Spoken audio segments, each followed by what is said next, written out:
1 mage, 1 goal, 1 destiny. To reach level 60 and become a master of World of Warcraft.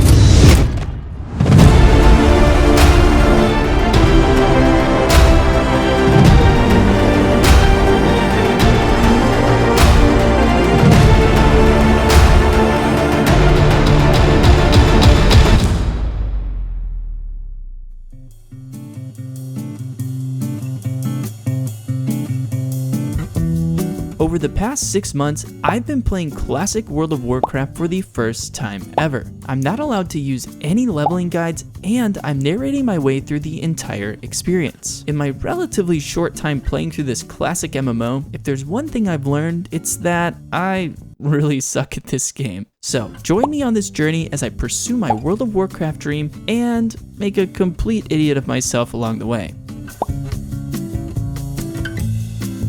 After reading through some of the race and class descriptions off to the side, I've decided to go with a human mage. Let's see if my name is available, and we're good to go. With my new character created, I click Enter World, and the game opens up with an epic view of Stormwind City, along with a beautiful and momentous soundtrack that really draws in new players, and it gets me excited to enter the world. As the camera pans through an enchanted forest, it eventually lands on my character, where I am immediately welcomed into the World of Warcraft. And right off the bat, the game tells me that if I ever encounter something new, a help button will appear in the bottom center of my screen. Nice, I like that for new players. WASD for movement, right click to steer your character, spacebar to jump, and oh look, we got our first new player tip. I learned that quest NPCs have exclamation points hovering above their head, making sure players know it's a good idea to speak with them. As I look around, it's a warm, cozy starting area in front of an intricately designed church. Right click to interact with NPCs, and oh boy, the dialogue for quest NPCs is all text. Get your reading glasses on because there is a lot of reading to be done in Classic WoW. I speak with Deputy Willem, who tells me there's a lot of work to be done here in Northshire. He's looking for people to join the Alliance and defend their home. So my first quest objective is to speak with Marshal McBride.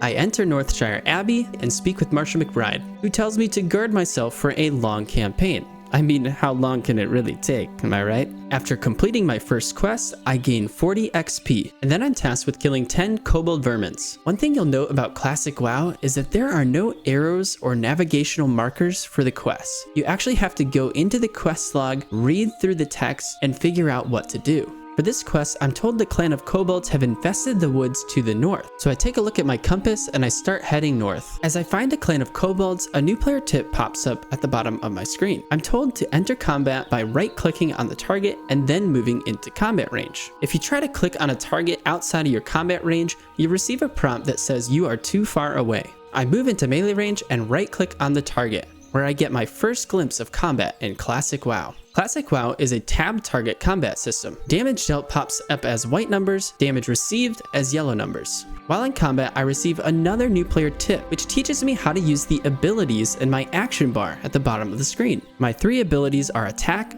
Fireball, and Frost Armor. I learn how to loot by right-clicking on a creature's corpse. Once the looting menu is open, simply right-click to collect your items. Turns out those items go automatically into your backpack. In order to see your inventory, you simply open your backpack by pressing B. I then learn about equipable items. In order to equip new items, I open up my character screen by pressing C, and I drag the new piece of armor onto my character. I quickly learned that spell abilities are much more powerful than regular auto attacks, oftentimes dealing 2 or 3 times as much damage. After killing 10 kobold vermins, I receive another new player tip called quest completion, and I'm told that after completing quests, I can return to the character who gave me the quest to collect the reward. So I return to Marshal McBride, where I receive 25 copper and 170 XP for the quest. He then tells me before I do anything else, I should go find Keldon. In order to find the local mage trainer, I actually have to open up the glyphic letter and read it for clues as to where he might be. I like that. After reading the letter, I learn that Keldon is upstairs in the library wing of the Abbey. So after running around the Abbey and definitely not getting lost along the way, I find the library wing and speak to Keldon, the mage trainer.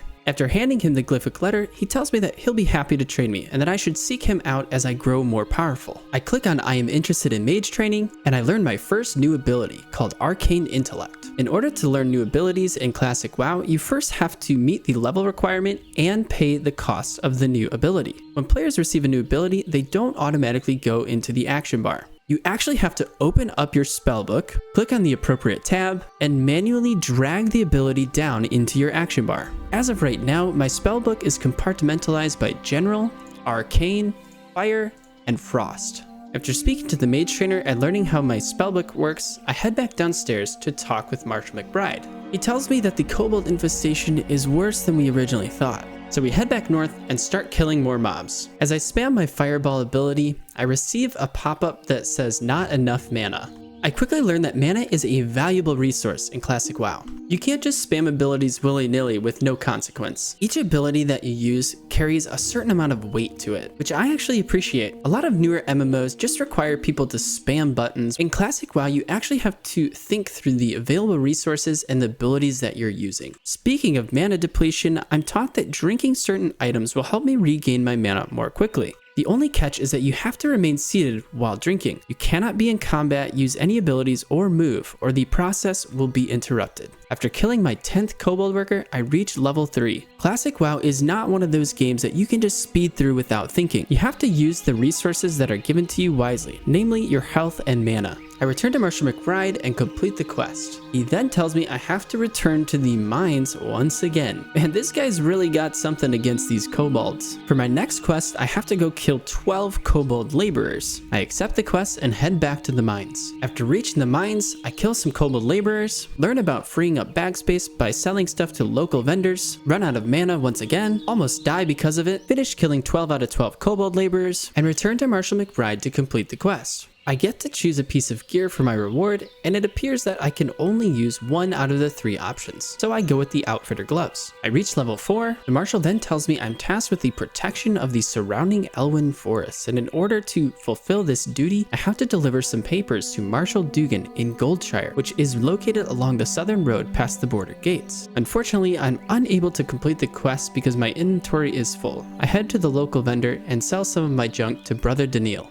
Ah yes, much better. I return to Marshall McBride and now I'm able to receive the papers for Marshal Dugan. He then tells me, "You are dismissed, Z-Mac." Before I head off to Goldshire, I notice that Deputy Willem has something to say. He tells me about a couple side quests that are available. Egan Peltskinner needs someone to hunt some wolves for him, and there's a new group of thieves that call themselves the Defias Brotherhood that he wants me to take care of. I meet up with Egan Peltskinner and he tells me that he's got a craving for some wolf steaks. So I head out to bring him 8 pieces of tough wolf meat. After running out of mana once again, I decide it's probably a good idea to buy some more refreshing spring water. If there's one thing I've learned, it's important to stay hydrated while fighting enemy mobs in Classic WoW. After obtaining the 8 tough wolf meat, we return to Egan Peltskinner and receive some soft fur-lined shoes as a reward. I review the quest log for Brotherhood of Thieves, figure out which way is east, never eat soggy waffles. That way. And I died because I went AFK for a few minutes. I hover over this icon which tells me to move to the location of your corpse or speak with a spirit healer to be revived. I speak to the spirit healer who tells me it's not yet my time. She'll aid my journey back to the realm of the living for a price. I click return me to life and she tells me that if I find my corpse I can resurrect for no penalty. But if I resurrect, all of my items will take 25% durability damage both equipped and in my inventory. I decide that since it's close by and I won't receive a penalty, I'll just return to my corpse. As soon as I'm in the vicinity of my corpse, I get the option to resurrect. I hit accept and voila, I'm alive. Back to the quest at hand, I have to kill these Defias thugs and collect 12 red bandanas for Deputy Willem. This is where I learned that not all mobs drop the required items for your quest. There is a bit of RNG. So when a quest tells you to collect 12 red burlap bandanas, that does not mean you only have to kill 12 mobs. It likely means you'll have to kill somewhere from 15 to 30 mobs in order to get the items required due to the RNG.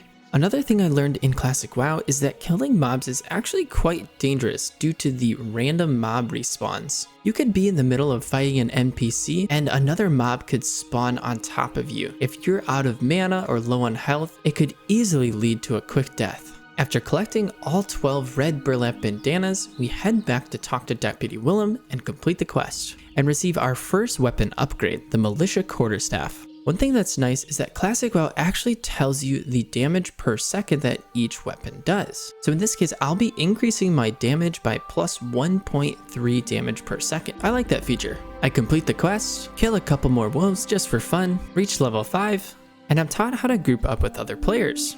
I get one last good look at Northshire Abbey and decide that it's time to take these documents to Marshal Dugan and report to Goldshire. Along the way, I take a second to speak with Falcon Eisenstrider. He then tells me to make sure I stop by and speak with his best friend Farley at the Lion's Pride Inn for some much needed R&R. As I enter Elwynn Forest, I can't help but look around and appreciate the warm, cozy starter zone vibes. The warm sun touching the tops of the trees, a soothing soundtrack playing in the background, it makes me feel at home, which I really appreciate. And oh look, we've reached Goldshire. It's a quaint village with some rustic charm. Wow, there are a lot of people running around. I find Marshal Dugan, hand him Marshal McBride's documents, and oh nice, I guess I've been awarded acting deputy status with the Stormwind Marshals. After completing the quest, Marshal Dugan tells me, "You're kidding me, there's more kobold problems?" I guess I have to explore a nearby mine to kill some more kobolds. But first, I make a stop at Lion's Pride Inn, where I receive a tip about resting. Apparently, there is a resting bonus in Classic WoW that gives players a temporary bonus to experience from killing monsters.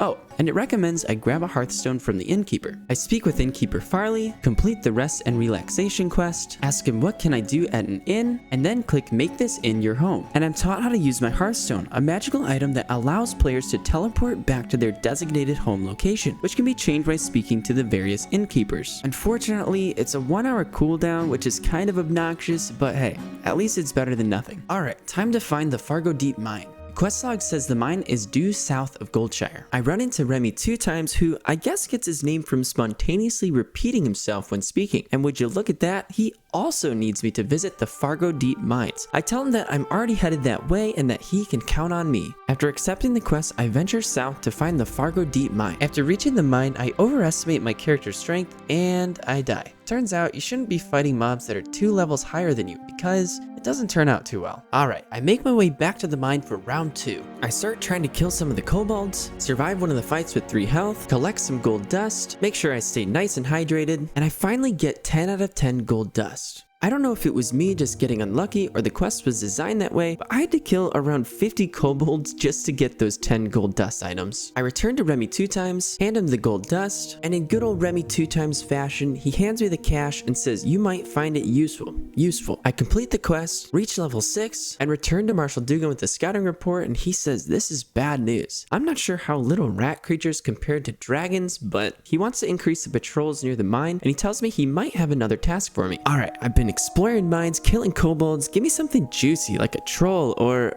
oh, it wants me to explore another mine to confirm any kobold presence. Yay! I head east along the road, run away from this level 8 wolf, kill an unsuspecting cow, find the Tower of Azora, head north and discover the Jasper Lode mine, kill some more kobolds, ask this guy where he got his gun from, successfully scout through the Jasper Lode mine, and I'm starting to get a real sense of deja vu. As I explore deeper into the mine, I come across some spiders that have actually been hunting down some of the kobold workers. I tell them I'm kind of tired of killing all these kobolds and ask them if they want to team up, but they don't seem interested. When returning to Marshal Dugan, I'm able to loot something called the Scroll of Spirit, which increases a target's spirit by 3 for 30 minutes. And I have my first encounter with something called a Murloc. I quickly learn that everything in Classic WoW wants to kill you. Anytime I run by an enemy mob, I feel like my life is in danger. I learn about damaged items and gear durability. I guess I need to find a merchant in town to repair the item before it breaks. I return to Marshal Dugan to complete the quest, and here we go. We've got some gnoll and thief activity going on. Now we're talking. He tasks me with the defense of the Westport garrison and tells me to go speak with Deputy Raynor. I find Deputy Raynor at the Westport garrison and complete the quest. He tells me that a group of gnolls have infested the borders of Elwynn Forest and that I need to take them out. As proof of my deed, I have to bring 8 painted gnoll armbands back to Deputy Raynor once the quest objectives are complete. There's just one tiny problem. These gnolls are level 10 and I'm only level 6. As much as I'd love to be the next meal for one of those gnolls, I decide to head back towards the mines around to see if there's some other side quest options closer to my current level. And oh nice, I stumbled upon a small humble farm where I find a couple of quest NPCs. I speak to Ma Stonefield and I gotta admit, I love this little side quest story. Basically, the Brackwells have a prize-winning pig named Princess, but Ma Stonefield says the only reason she's gotten so big is by sneaking over and eating her veggies. Therefore, Princess must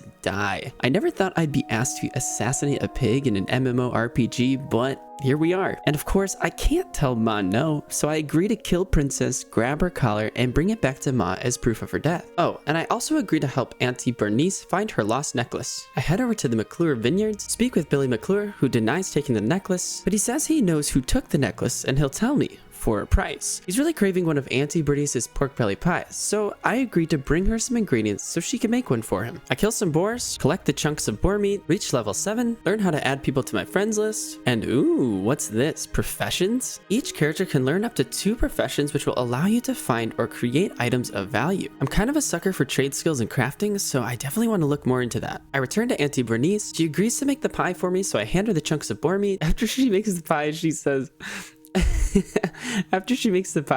here you go, and when you give this pie to that Billy, you tell him I hope he chokes on it. Oh my gosh.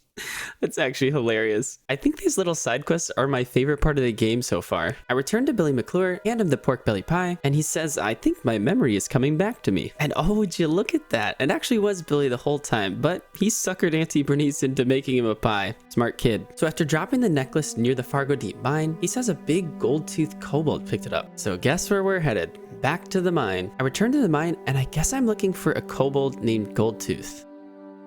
And gosh dang it, I died again. I got gangbanged by a bunch of kobolds. I'm such a noob. Alright, round 2. Enemy mob just keeps spawning on top of me, so it's hard to make progress. I find Goldtooth, someone else is already killing him. So I jump on top of this machine to wait for him to respawn. Start hurling fireballs at him. He tries to run away, but I take him out. And would you look at that, I find Bernice's necklace. After successfully acquiring the necklace, I find my way out of the cave and return to Auntie Bernice. And she rewards me with some gloves that I can't use, but also 875 XP. So I guess it wasn't a complete waste. So after helping out at Stonefield Farm, I make my way over to the Brackwell Pumpkin Patch, which I'm told is to the east and past the McClure Farm. It's time to kill Princess. I run east for quite a long distance, start to wonder if I'm lost, but eventually I run into the Brackwell Pumpkin Patch. Of course, this young forest bear starts attacking me, and I have to run away, barely surviving with 8 health. Seriously, everything in Classic WoW wants to kill you. I find Princess, but dang, she's level 9 and protected by 2 little pig bodyguards. Just when I'm about to lose hope, I get invited to a group. Havix asks me if I want to complete the quest Princess. My first ever group quest in Classic WoW. And we did it. Wow, Classic WoW is a lot more fun with friends. I tell them thank you, we get the brass collar, and just like that, my friends are gone. It was fun while it lasted though. Instead of running all the way back, I decide to use my Hearthstone for the first time to return to Goldshire. I'm running a little low on food, so I decide to buy some more, pick up another side quest, return to Remy 2 times, who tells me there's a Murloc problem in Elwynn Forest. But first, I want to return to Ma Stonefield and let her know that I successfully killed Princess. I speak with Ma, show her the brass collar, and she rewards me with some upgraded farmer boots, as well as 775 XP. Nice. After murdering Princess for Ma Stonefield so that she can win that blue ribbon at the next town fair, I think it's time I found the local mage trainer to acquire some more abilities. I honestly totally forgot about this until one of the viewers pointed it out, so shout out to that guy. The problem is, I have no idea where the trainer is, so I head back towards Goldshire to ask for directions. I wanted to point out that I've been sick for the past couple of days and lost my voice, so that's why I sound like this, so I do apologize. But anyways, I stop at the town square to ask for directions. Does anyone know where I can find the local mage trainer?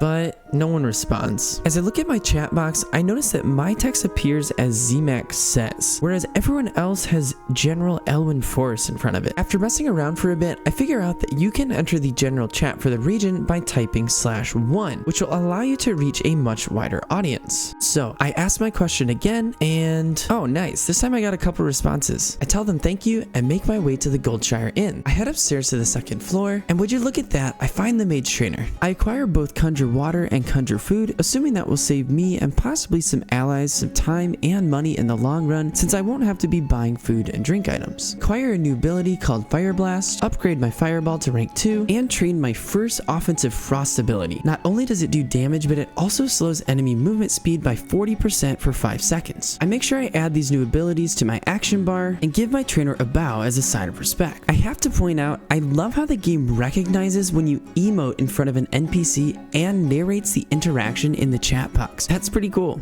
It's small details like these that start to add up and really make video games feel immersive and special for players. With my newly decked out action bar, I take a look at my quest log, and even though slaughtering kobolds isn't my favorite thing in the world, I decide to head back to the mine to complete the Kobold Candles quest. I take down a couple spiders on the way, realize that I forgot to sell some of my items back in town, hunt down some kobolds, collect all of the large candles, return to William Pestle to complete the quest, and I reach level 8. I do think it's kind of funny that Classic WoW waits until level 8 to formally teach players about jumping. I mean, I think most people would have figured that out by now, if not just for accidentally hitting the spacebar at some point while playing. I pick up another quest from William called Shipment to Stormwind. This random guy comes up to me and trades me a small blue pouch. I was just thinking about how tedious it is to have so little inventory space. I'll have to look into how to acquire some more of these pouches in the near future. Now, I really want to pick back up with the quests I got earlier from Remy 2 times involving the concerning rumors about murlocs in Elwynn Forest. I take a quick look at my quest log, head east down the main road, revisit my unsuspecting cow friend, find the Eastern Elwynn Bridge, speak with guard Thomas, and he tells me that the rumors are true. The murlocs have indeed settled in and around the streams of Eastern Elwynn. He then asks me if I'd be willing to search for a couple of his buddies that went missing a few days ago somewhere along the river. When I ask him if he wants to tag along, he tells me he would, but he had one of Aunt Bernice's pork belly pies for dinner and his stomach's not feeling so good. I guess that's fair. Oh, and he also asks me to hunt down some wild animals while I'm at it. I make my way north up the river, investigate a half-eaten body, identify the remains as Footman Malachi Stone, receive a clue to the whereabouts of the second missing guard, head east towards the nearby Murloc village, and let's give it the old "is it better than New World" test. Oh wow, even 20 years ago, World of Warcraft was more technologically advanced than New World at initial launch. I learned about the breath bar that pops up when your character becomes submerged in water, swim down this waterfall just for fun, discover the Murloc village, and wow, someone has been on a Murloc killing rampage. And what even are these things? Some sort of creepy human fish hybrids? It sort of reminds me of Fizz from League of Legends, except not nearly as cute. And oh nice, I looted a small red pouch from one of the Murlocs I killed. Get an upgrade for my cloak, investigate Rolf's corpse. Oh my gosh,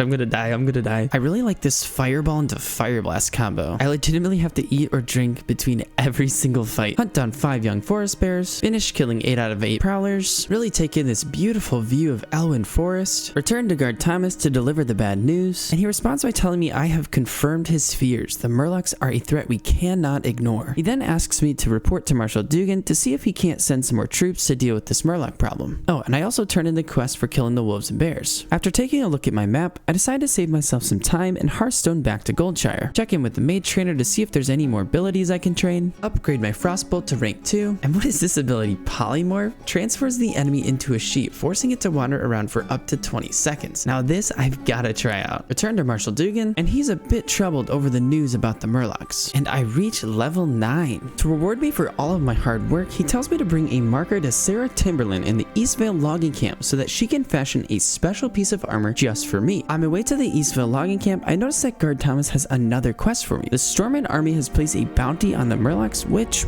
I will happily accept. I find Sarah Timberland, receive an upgraded robe, and ooh, it looks like the Defias gang has expanded their borders to the Elwynn Forest. Since I'm not exactly sure where to find the Defias gang, I decide to focus on the bounty for the Murlocs. I learned that I have to be a little more strategic with attacking some of these Murlocs. If you accidentally aggro a few of these guys, they'll take you out real quick. I can't tell you how many times I had to run away or survive some of these fights with next to 0 health. I managed to snag the 8 torn Murloc fins for the bounty quest, find a withered staff weapon upgrade. With the Murloc bounty complete, I want to see if I can find some of these Defias gang members. During my search, I come across these 4 random graves, so of course I stop to pay my respects. And aha, I find a group of the Defias gang members. I take down some Defias bandits, I politely ask Deadtooth Jack to take a chill pill, and oh, what's this? Westfall Deed. This item begins a quest, requires level 8. That's pretty cool. So I got a random quest tasking me with the delivery of a stolen deed to Farmer Furlbro. I'm not sure where Westfall is, but I'll accept it for now and figure it out later. I'm starting to wonder if this quest was worth it. I've killed around 20 gang members and only have 3 bandanas to show for it. Oh gosh, I think I'm dead. They spawned right on top of me, and there's a wolf.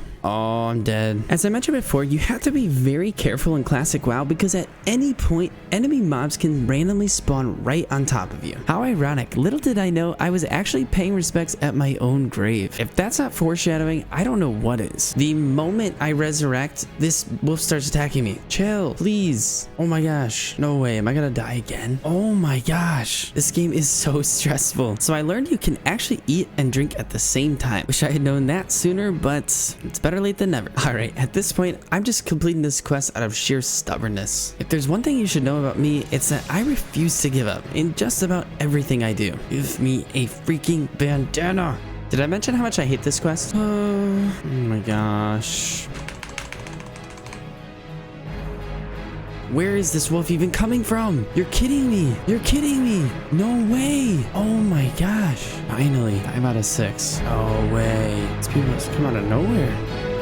I don't want to resurrect her here because this wolf's gonna kill me. Oh my gosh, I can't tell you how relieved I am to get this last bandana. I return to Sarah and tell her, screw you, I'm never doing a quest for you again. She responds, life's tough, quit being a baby. So I take my red linen sash, go cry in a corner. After dying 1,000 times and being permanently scarred by that group of Defias bandits, I make a vow to never let that happen again. The arch nemesis arc has been born. I will grow stronger, and when the time is right, I'll take my revenge and unleash my wrath upon the Defias gang, wiping them out once and for all. But for now, let's continue on our journey. Real quick, I had a couple people point out that I hadn't been utilizing my frost armor and arcane intellect during those recent fights. I totally forgot about those abilities since I had them in my secondary action bar, and that was probably a big reason as to why I was dying so much. I guess you live and you learn. To help with that, I received another tip that I can actually create a secondary action bar that sits on top of the primary one, which is actually super helpful. Now that they're front and center, I won't be forgetting to use them going forward. So thank you guys for helping me out. After returning to Guard Thomas to turn in the bounty quest, he rewards me with more stuff that I can't use. That's kind of a bummer.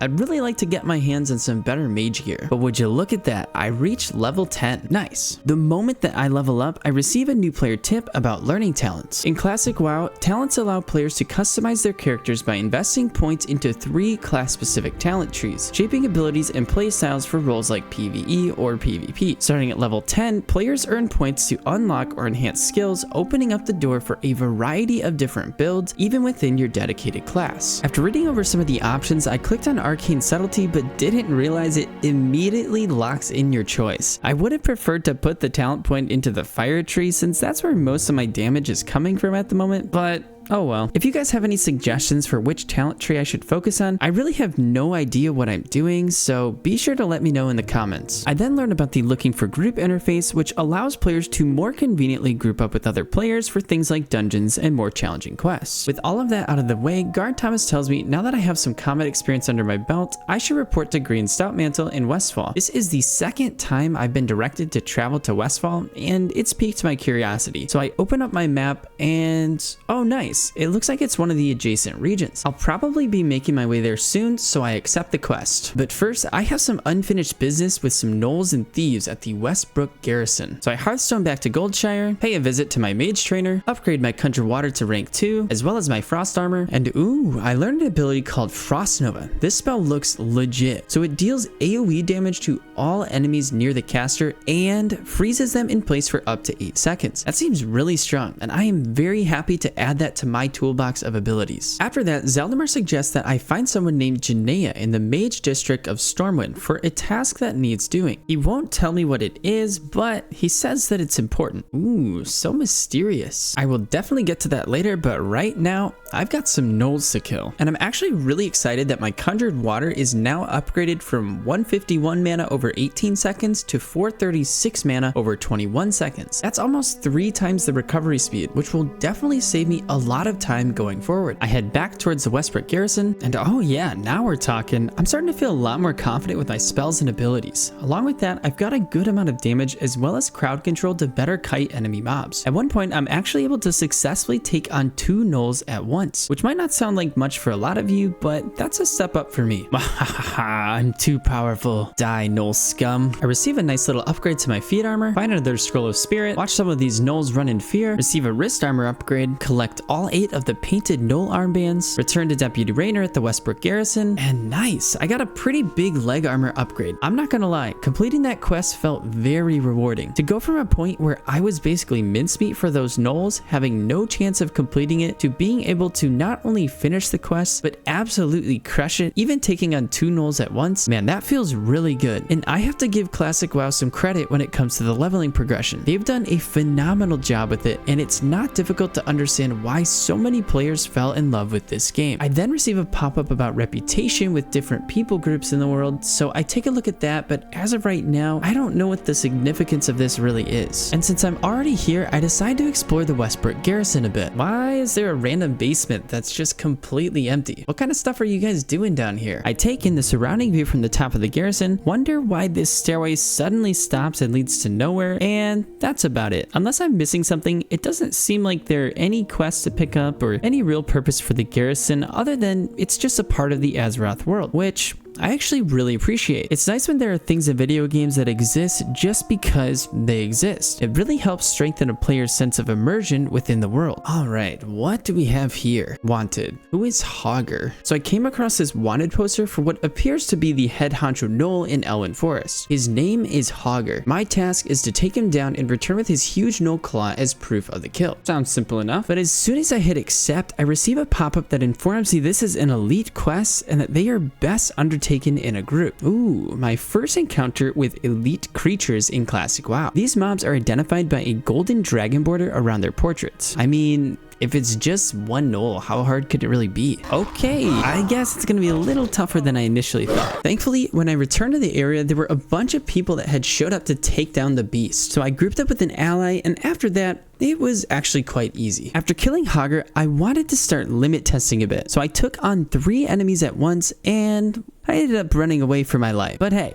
it was actually somewhat close. If I had a bit more mana, I think I could have pulled it off. Anyways, I head back towards the Westbrook garrison to turn in the quest, get distracted and explore this nearby defense tower, return to the wanted poster and get super confused as to why I can't turn in the quest, check the log real quick and oh, I have to turn in the claw to Marshal Dugan. So I Hearthstone back to Goldshire, show Marshal Dugan the trophy, and he tells me he's quite impressed. As a reward, he offers me a balanced fighting stick, which, despite a lackluster name, is actually a pretty big weapon upgrade, allowing me to triple my melee attack damage. Oh, and I forgot to mention that I picked up another one of those random quest scrolls, something about a gold collector in Elwynn Forest, and it just so happens to task me with speaking to Marshal Dugan. How convenient. After bringing it up to him, he says, yeah, I've heard of that guy. He's the one that's been stealing all of our gold from the mines. He then instructs me to find this mysterious collector at the Brackwell pumpkin patch. I tell him I'm always down for a good old manhunt, and I make my way towards the farm. As soon as I arrive, someone actually asks if I could help them out with killing Princess, and since someone had so graciously helped me out when I needed it, I tell them to get lost.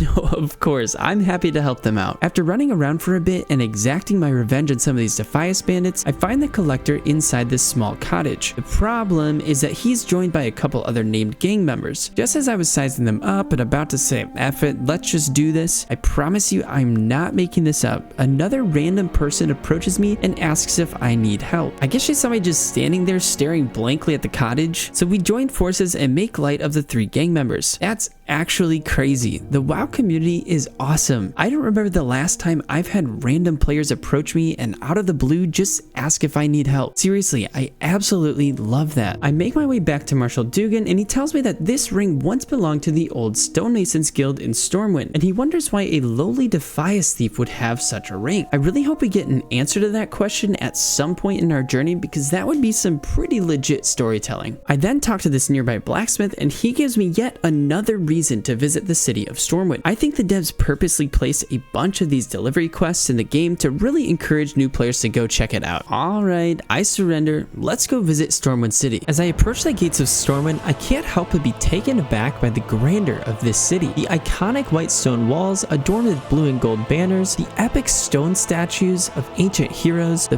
beautiful soundtrack that welcomes players into the fortress, and to my surprise, the city is actually quite large in size. For a game that came out 20 years ago, I'm impressed. As I open my map, I notice that there's a bunch of different districts within the city, and it's probably going to take me a minute to familiarize myself with all of it. From what I can tell, the only way to figure out which building is what is by hovering over these big wooden signs hanging above their doors. Thankfully, the quest NPCs that I'm looking for do show up as small yellow dots on the minimap. Aw, look at this group of children going on a walk with their school teacher. So I turn in the first delivery quest, reach level 11, discover Classic WoW's bank system, which I'm very happy to utilize, head over to the Mage's Quarter, run up this cool spiraling ramp, and whoa, at first I thought this was a dead end, but it's actually a little portal to this secret library, which is absolutely beautiful, by the way. Anyways, I find Janaea and she tells me something about massive mystic struggles and magic currents being torn away from once stable channels, a bunch of stuff that honestly just goes right over my head. Thankfully, she says she'll explain everything more in depth later, but for now, she tasks me with obtaining a Mirror Lake water sample so that she can test it for magical taints, whatever that means. Even though I have no clue what she's talking about, since this is directly connected to my chosen class, I feel like this could be the start of an interesting questline. I then speak with the portal trainer and get super excited about the idea that I can learn teleportation spells to help me traverse the world a little more quickly. Unfortunately, I won't unlock this ability until I reach level 20. Oh, cool. I didn't realize there was fishing in Classic WoW. And last but not least, I head over to the Dwarven District, meet up with Grim and Elmore to complete the quest, and he tells me about a distant land named Loch Madan. His request is that I would deliver one of the weapons he crafted to one of the dwarves living there, named Gringer Stormpike. Sounds kind of interesting. I don't think I want to do that right now, but I'll definitely have to store that in the back of my mind for later. I then notice a Dwarven weapon crafter, so I decide to see if there's anything he could craft for me, but he says, "What are you, daft? That's not a weapon, that's a dinner knife. I don't train amateurs." Okay, first off, it's a fighting stick, not a dinner knife. And second, do you not know who I am? I took down Princess. I hunted down frickin' Hogger. I'm a big deal, man.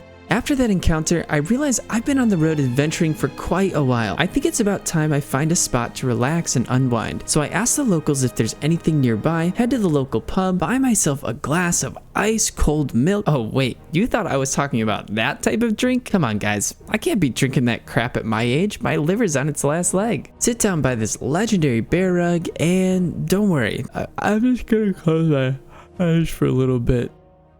Oh crap, not again. The last time I fell asleep like that, I was out for 3 whole days. Well, anyways, after gallivanting around Elwynn Forest, learning the basics of the game, hunting down kobolds, cooking up pork belly pies, murdering prize-winning pigs, and taking down a souped-up gnoll on steroids, I think it's about time to move on to the next zone, Westfall. I've already received a couple of quests pushing me in that direction, so it seems like the logical thing to do. However, before we do that, I want to check out this mage quest that I received from Janaea. So I take a quick peek at the quest log and it tells me to go to the base of the waterfall at Mirror Lake, southwest of the Stormwind gates. I mentioned this before, but I actually really appreciate that the devs simply instruct players where to go based on geographic direction, namely the compass and existing landmarks. Hear me out. I understand that it's not as convenient and it takes a little more effort, but it is so much more rewarding to feel that personal sense of agency and discovery in a video game.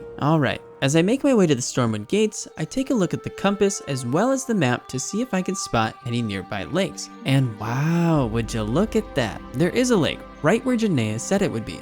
So I find Mirror Lake, take a quick little shower under the waterfall. We mages take our personal hygiene very seriously. Pick up a water sample with the flask that Janaea gave to me, return to Stormwind, run into this random guild gathering or meeting, not sure what's going on there, make the trek back to the Mage District, and hand the flask over to Janaea, who tells me that she'll test it out for magical properties. As a reward, I receive an offhand weapon called Delay Orb, but realize that I can't actually use it while holding my big old fighting stick. Bummer. I'm also kind of disappointed that the quest didn't lead to anything else. At least not for now. Oh well, maybe it will come up again later. I then take a quick second to stare longingly at what I'm assuming is the teleport portal, take some advice from a viewer to keybind my secondary action bar to shift 1, 2, 3, etc., which I greatly appreciate, check to see if there's any more abilities to train. There aren't. Make a quick stop at the bank, being sure to run through these queue lines like a decent civilized human being, and I'm off to Westfall. I still have my Hearthstone set to the Lion's Pride Inn, so I decide to fast travel there, not only to save me some time, but also to say goodbye to a couple of my friends.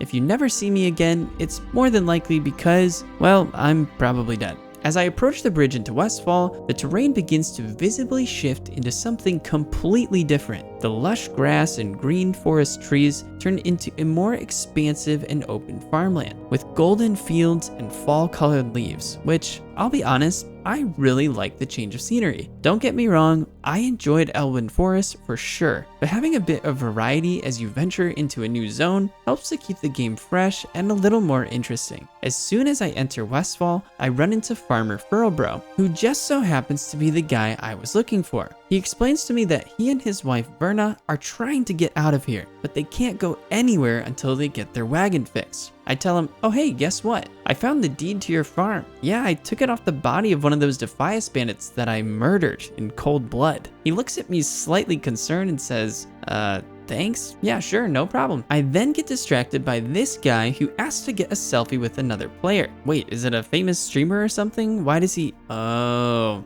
I see why now. Anyways, to reward me for returning the deed to his entire estate, the farmer gives me some pumpkins and watermelons. Alright, give me the deed back. He then asks if I'd be so kind as to retrieve a forgotten pocket watch that he had received from his wife's father on the day of their wedding. Well, that's nice. The only thing I got from my father-in-law on our wedding day was a warning to not F it up. I then speak with his wife Verna, who asked me to do two things: deliver the recipe for Westfall stew to one of her friends, and scrounge up some handfuls of oats for poor old Blanchie, who apparently hasn't had anything to eat since they left the farm. Don't worry, old girl, I'll find you something to eat. As I depart on my quest, I run into the first new enemy type in Westfall, a harvest golem. Some sort of a mechanicalized scarecrow creature, which I think is actually a perfect fit for enemy mobs in a farmland region. These guys aren't actually too bad, but just wait until you meet their big brothers. Oh, and there's also some random Defias gang members scattered throughout the farms, which I'm happy to kill on sight whenever I get the chance, because I will never forget what they did to me. Finding the sacks of oats was actually a little bit challenging, considering that not only were they quite spread out, but they kind of blended into the terrain, so they weren't easy to spot from far away.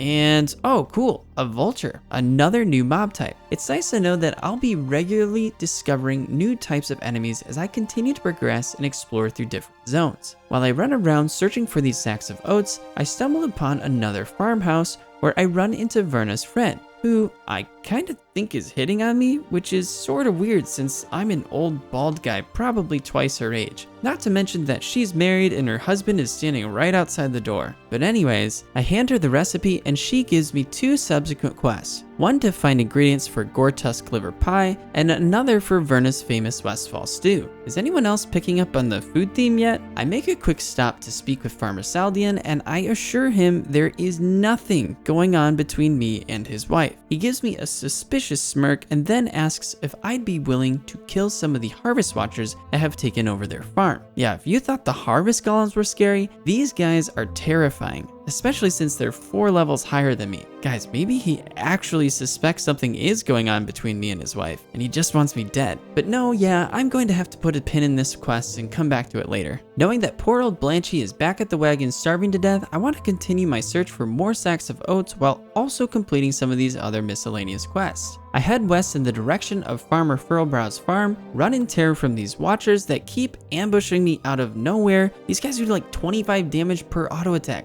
Holy crap, yeah, no thank you. I find the farmhouse, start attacking this Defias trapper standing inside, and oh crap. there was another guy standing around the corner, and not just any other guy, Benny Blanco, a named level 15 Defias gang leader. I already know what's about to happen. This guy's going to turn me into his own personal human pinata. But then, like a scene straight out of the movies, a hero appears. The dwarven legend himself, Hamroll. He doesn't even think twice. He just starts face tanking both the Defias mobs head on, chopping them down left and right. They don't stand a chance, and it seems like victory is at hand. But then the classic WoW gods see what's transpiring. They take a look at Hamroll and agree that no one dwarf should have this much power. So they spawn another Defias member right on top of him. Out of mana and completely helpless, I watch in horror as my dwarven savior is cut down right before my very eyes. With tears streaming down my face, I give out a fearsome battle cry and start swinging my battle stick like a madman. Alas, it's not enough. I'm forced to flee for my life, but then I think to myself, no,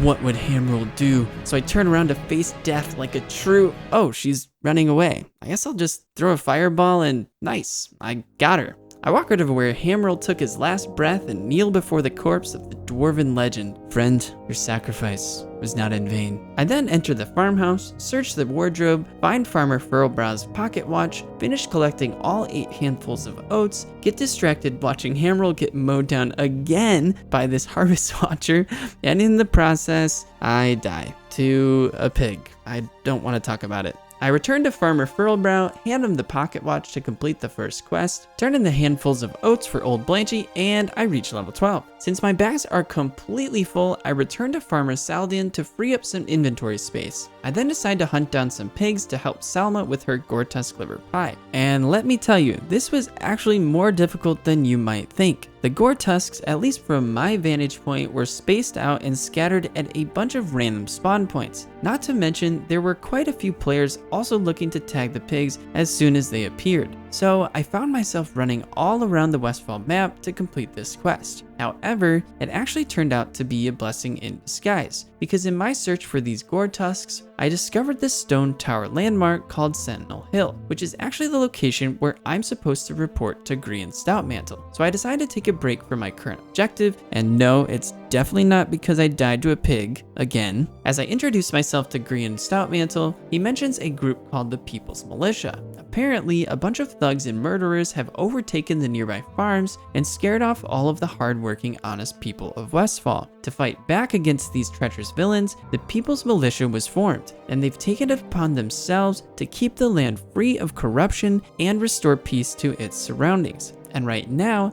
they need my help. Specifically, they're asking me to dismantle some of the Defias gang members that are lurking in the area. Luckily for them, I've kindled a passionate hatred for the Defias gang, and before he can even finish his sentence, I tell him that I'm in. It's at this moment that my wife enters the room and wants to talk to me about something, so I pause the recording and, like an idiot, I forgot to turn it back on as I resumed playing. Unfortunately, it was actually kind of a big moment since I received a quest that taught me about and allowed me to ride a griffin for the first time. So here's some footage of me pretending to ride the griffin for the first time. Whoa, dude, this is so cool. I've never seen any of this before. Okay, but no, seriously, I think the Griffin fast travel system is actually a really cool concept. It's kind of the perfect balance between quality of life for convenience and player immersion. Yes, it will significantly speed up your travel time from one location to another,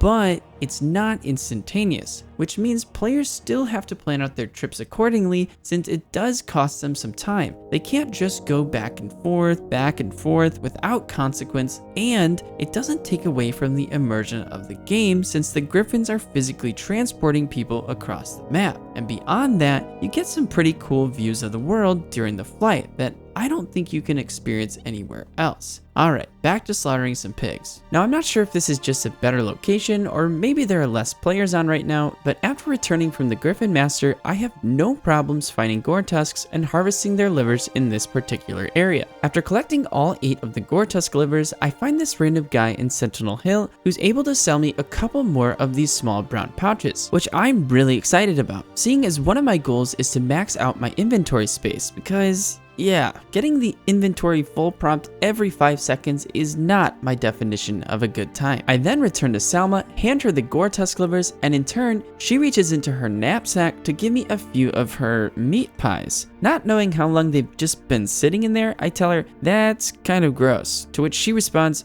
take it or leave it, bucko. Not wanting to come off as ungrateful, I accept the reward, but yeah, one look at her kitchen table and I don't think anyone in their right mind would put that crap in their digestive system. Maybe old Blanchy will eat it. Since I plan on spending a good amount of time in Westfall, I decide to pay a visit to the local innkeeper and make Sentinel Hill my new home. And while I'm there, I notice this guy standing on top of the bookshelf, swinging away with his hammer. But I'll be honest, it doesn't look like he's really accomplishing much of anything. To my surprise, when I point it out, a few other players gather around to join in on the spectacle. After taking some lighthearted jabs at the woodworker and having a bit of fun, they throw out a couple of inside jokes that go right over my head. Yeah, I have no idea why that's funny, but I can't let them know that. Yeah, totally. I then speak with Scout Galleon, who gives me yet another Defias gang quest, spend some time farming these rusty harvest golems, collecting 3 ochre in the process, run around a bit and explore more of the area while killing things aimlessly, and oh yeah, I also picked up this quest called Patrolling Westfall, which tasks me with hunting down these gnolls and collecting their paws, which, when you stop to actually think about it, is kind of gruesome. Those paws aren't just going to chop themselves off. I reach level 13, help save this guy from an angry mob of gnolls, cheer on a player as they take down one of the level 19 dust devils, group up with Amalora to tag team this Riverpaw gnoll encampment, come up with a foolproof plan of attack that I execute flawlessly, exchange some heartfelt words as she weeps and kneels before my dead corpse, return to the area to resurrect, and oh my gosh, even after that massacre, I'm still not able to chop off enough paws to complete the quest. Gotta kill one more, and there you have it. 8 out of 8 paws successfully ripped off the carcasses of the dead gnolls. Awesome. After returning to the inn, I decide to take a quick little cat nap before returning in the quest and making a trip to Stormwind for some much needed upgrades. Many, and I mean many of you, have told me numerous times that I need a new weapon, but not just any old weapon, a wand. And from what I've been told, the best way to acquire one, at least at this point in the game, is to just buy one off of the auction house, which is World of Warcraft's economical system where players can buy and sell items to each other with in-game currency. After mulling through some of the different options, I go with one called the Lesser Magic Wand. So after making my purchase, I open my inventory to equip my new wand, and it's not there. Turns out, whenever you purchase an item from the auction house, it doesn't go directly into your backpack. Instead, it's sent to your mailbox, wherever that is. Oh, this guy's going to show me where it's at. That's nice of him. Yet again, the WoW community coming in clutch. I think he took some pity on me because after leading me to the mailbox, he randomly trades me my first gold coin. Hey, I'm not going to turn it down. And there it is, my first ever wand. I feel like Harry Potter whenever he received his wand for the first time. And oh my gosh, dude, this isn't just any old wand. This thing was made by a master wand crafter, Stinky Dink. That's literally perfect. I couldn't have asked for a better first time wand. Like, guys, this thing was destined for me. Of course, I've got to go show it off. Hey, Janaea, check it out. Just got this new wand here. Pretty cool, huh? While I'm here, I figure I might as well upgrade some of my abilities, and let's go! Rank 2 Conjure Food and Rank 3 Fireball. That's huge. Less time chowing down on food, plus a damage boost that will definitely speed up the time it takes to farm mobs. I also trained Dampen Magic and Slowfall, which I'm not as excited about, but I don't know, I guess those might come in handy at some point. Whee! Alright, that's pretty fun. I stop in to say hello to my friend Allison, sell her all my junk, make my way to the Griffin Master, take the flight back to Westfall, and I'm not gonna lie, with this new wand and all these ability upgrades, I'm kind of feeling myself right now. I think it's time to take on some big boy mobs, the Harvest Watchers. But first, I run into this guy named Father Bill, and I'm pretty sure that we were twins separated at birth because, man, we have strikingly similar hairlines. Alright, time to test out the wand and see what this bad boy can do. Oh, wait,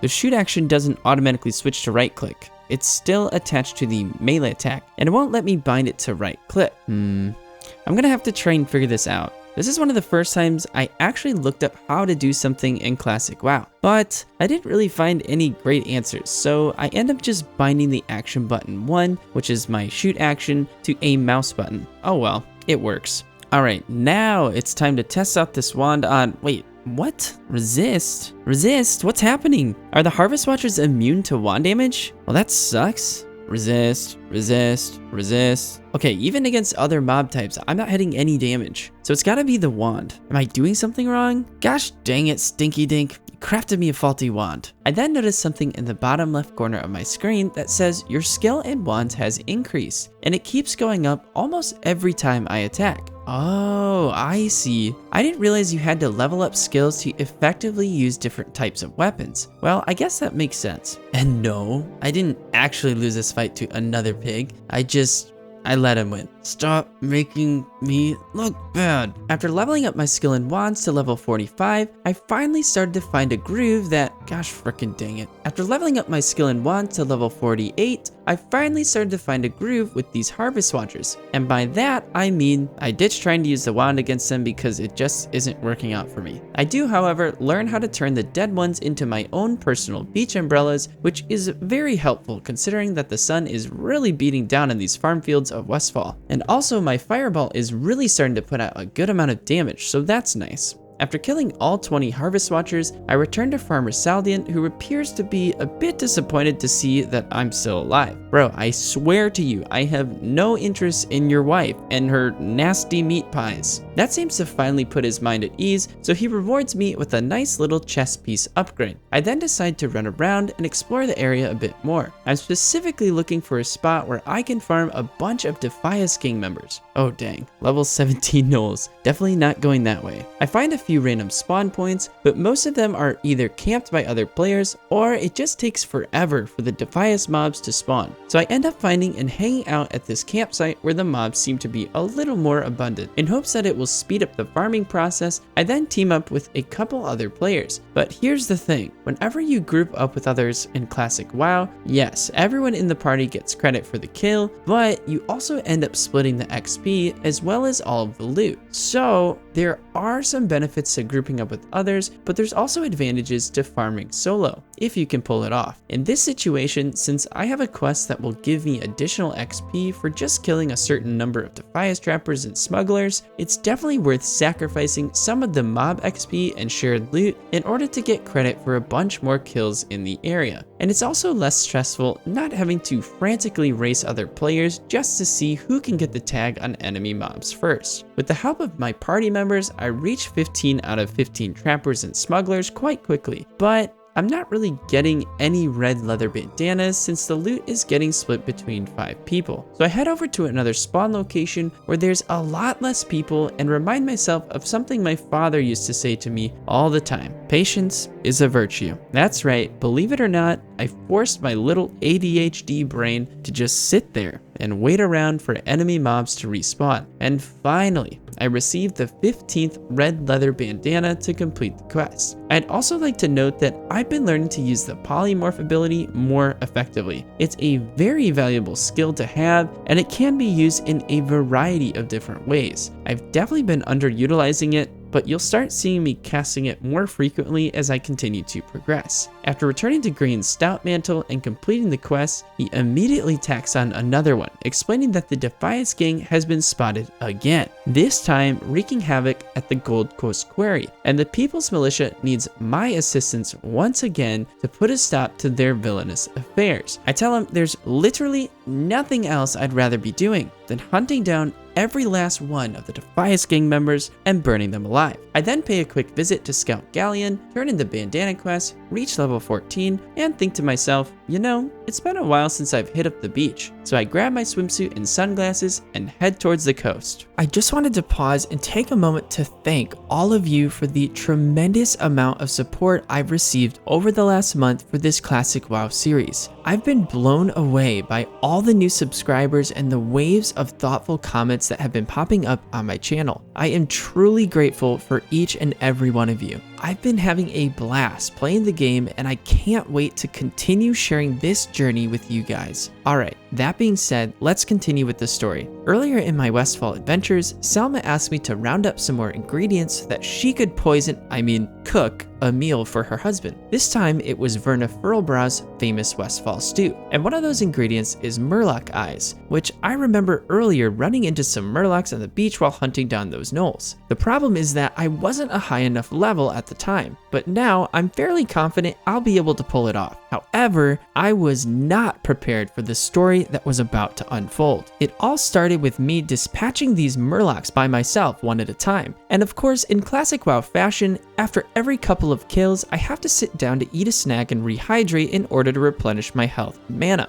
Well, by happenstance, this guy named Wigwam sits down next to me. He seems like a nice guy, and I don't want it to be awkward, so I initiate some small talk. We're just shooting the breeze, and after getting a laugh out of him, he asks if I want to group up. I tell him sure, and I have to say, this right here is a big reason why I love playing MMORPGs. You never know when a random comment or question is going to turn into an epic adventure with a new friend. So off we go, side by side, to slaughter some murlocs and gouge out their eyes together with the power of friendship. It honestly doesn't take very long to acquire the initial quest items, but we both agreed to continue farming the murlocs, just for fun. After all, how often do you spontaneously find someone these days that actually wants to group up in a multiplayer online game that was made for grouping up and playing with other people? Yeah, ironically, not very often. And what's this? Another player that wants to join up. Gujo. Ooh, level 17. Almost as soon as he enters the party, I receive a quest pop-up called The Coast Isn't Clear. These murlocs are causing some trouble. Kills 7 Tidehunters, Warriors, Oracles, and Coast Runners. In the moment, I honestly didn't really know what was happening, but I accept the quest pop-up and learn that in classic WoW, players can actually share any of their active quests with other party members, which is actually really cool. If it wasn't for that feature, I don't think I would have stayed teamed up with this group of players for as long as I did. It's a fantastic way to encourage players to play together. So often you run into other players, but everyone is at a different point in the story or leveling process, which can easily deter people from grouping up. But this system helps solve that problem. And I honestly wish more MMORPG developers added this feature into their game. So after setting off with my new companions and getting totally sidetracked from my initial objective, we follow along the coastline, mowing down the miscellaneous groups of murlocs, and I'm thankful that Gujo is level 17 because these mobs continue to reach higher levels as we progress. There's no way Wigwam and I would have survived these fights without him. While doing some DPS, my greatest contribution to the team, as I mentioned earlier, seems to be just strategically turning certain enemies into a sheep to take them out of the fight, which I still think is a hilarious but also a very creative mechanic that was put into the game. And I actually get complimented for my transfiguration abilities. Dumbledore would be so proud. Hey, this is my playthrough. Who's to say Dumbledore hasn't ever paid a visit to the lands of Azeroth? Speaking of transfiguration, we also run into a level 18 Night Elf Druid that wants to team up. So now we're basically the Fellowship from Lord of the Rings. Just need a few gnomes running around pretending to be hobbits. But let's be honest, our task here is way more important than merely casting the One Ring into the fires of Mount Doom and saving all of Middle-earth. We have to keep the lands of Westfall safe from these treacherous Murloc monsters, and that is exactly what we do. Of course, there's always the voice in the back of my mind that reminds me these mobs are just going to respawn within a few minutes of me walking away, so I'm not actually accomplishing anything really, but I like to tell that voice to piss off and just let me have my fun. As we near the end of the beach, the Murlocs are reaching some scary high levels, and if it wasn't for the other members in my group, these Murlocs would be enjoying their own version of Westfall stew. After killing the last of the 7 Murloc Tidehunters, I then realized I never actually killed any of the Murloc Coast Runners, which were located all the way back at the start of the coast.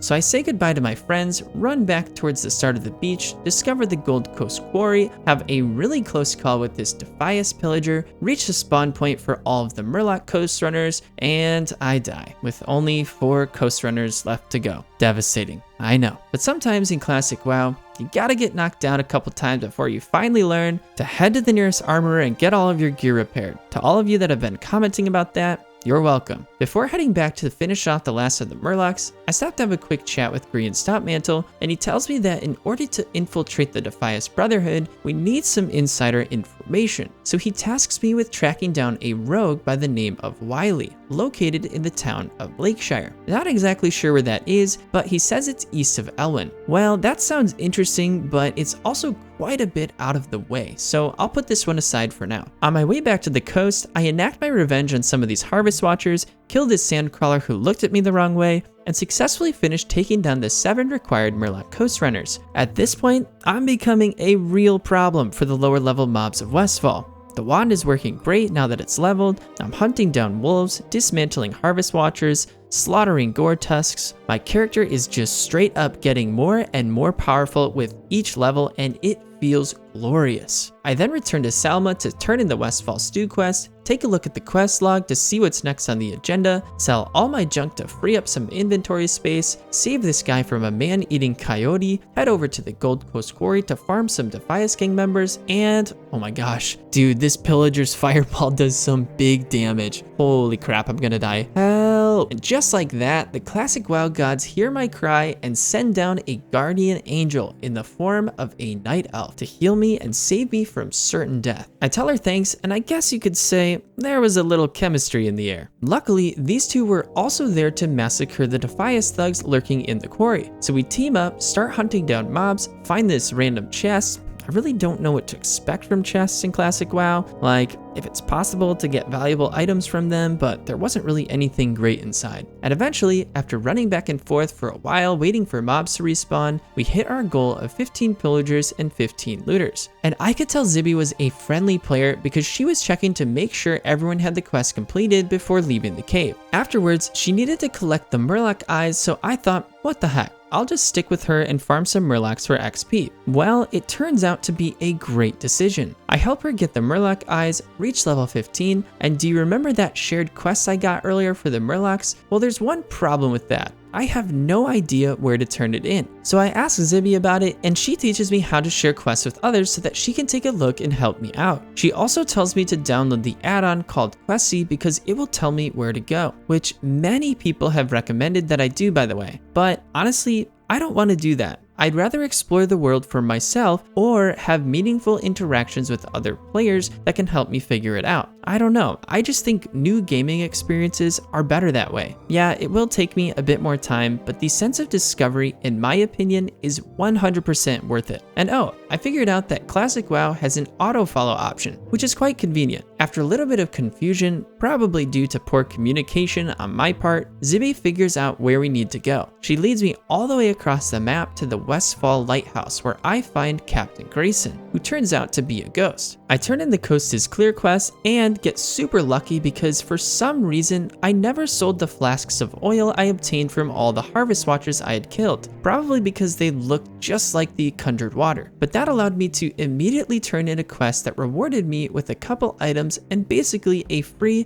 1150 XP. Very nice. The captain then tells me the story of how he died. The night that he crashed his ship into the rocks, the lighthouse was black because a creature named Old Murkai had scared off the keeper and his family. If it wasn't for him, he'd still be alive. Oh, and I guess Murkai just ended up eventually killing the lighthouse family as well. Brutal. Sounds like we need to hunt down a beast. But first, some meditation. I have a feeling it's going to take some serious mental preparation for this one, and boy was I right. Old Murkai is level 20, the highest mob level I've faced thus far, and during the fight, he resists the majority of my abilities. Zibby and I basically run around kiting the monster and trading aggro back and forth. Eventually, the strategy pays off, and thanks to the healing abilities of my night elf friend, it really wasn't too bad. Old Murkai was defeated. As I mentioned before, teaming up with Zibby really was a great decision. She helped me out a ton, and for that, I am truly grateful. Zibby, if you're watching this, thank you. But my encounters with heroic night elves is not over yet.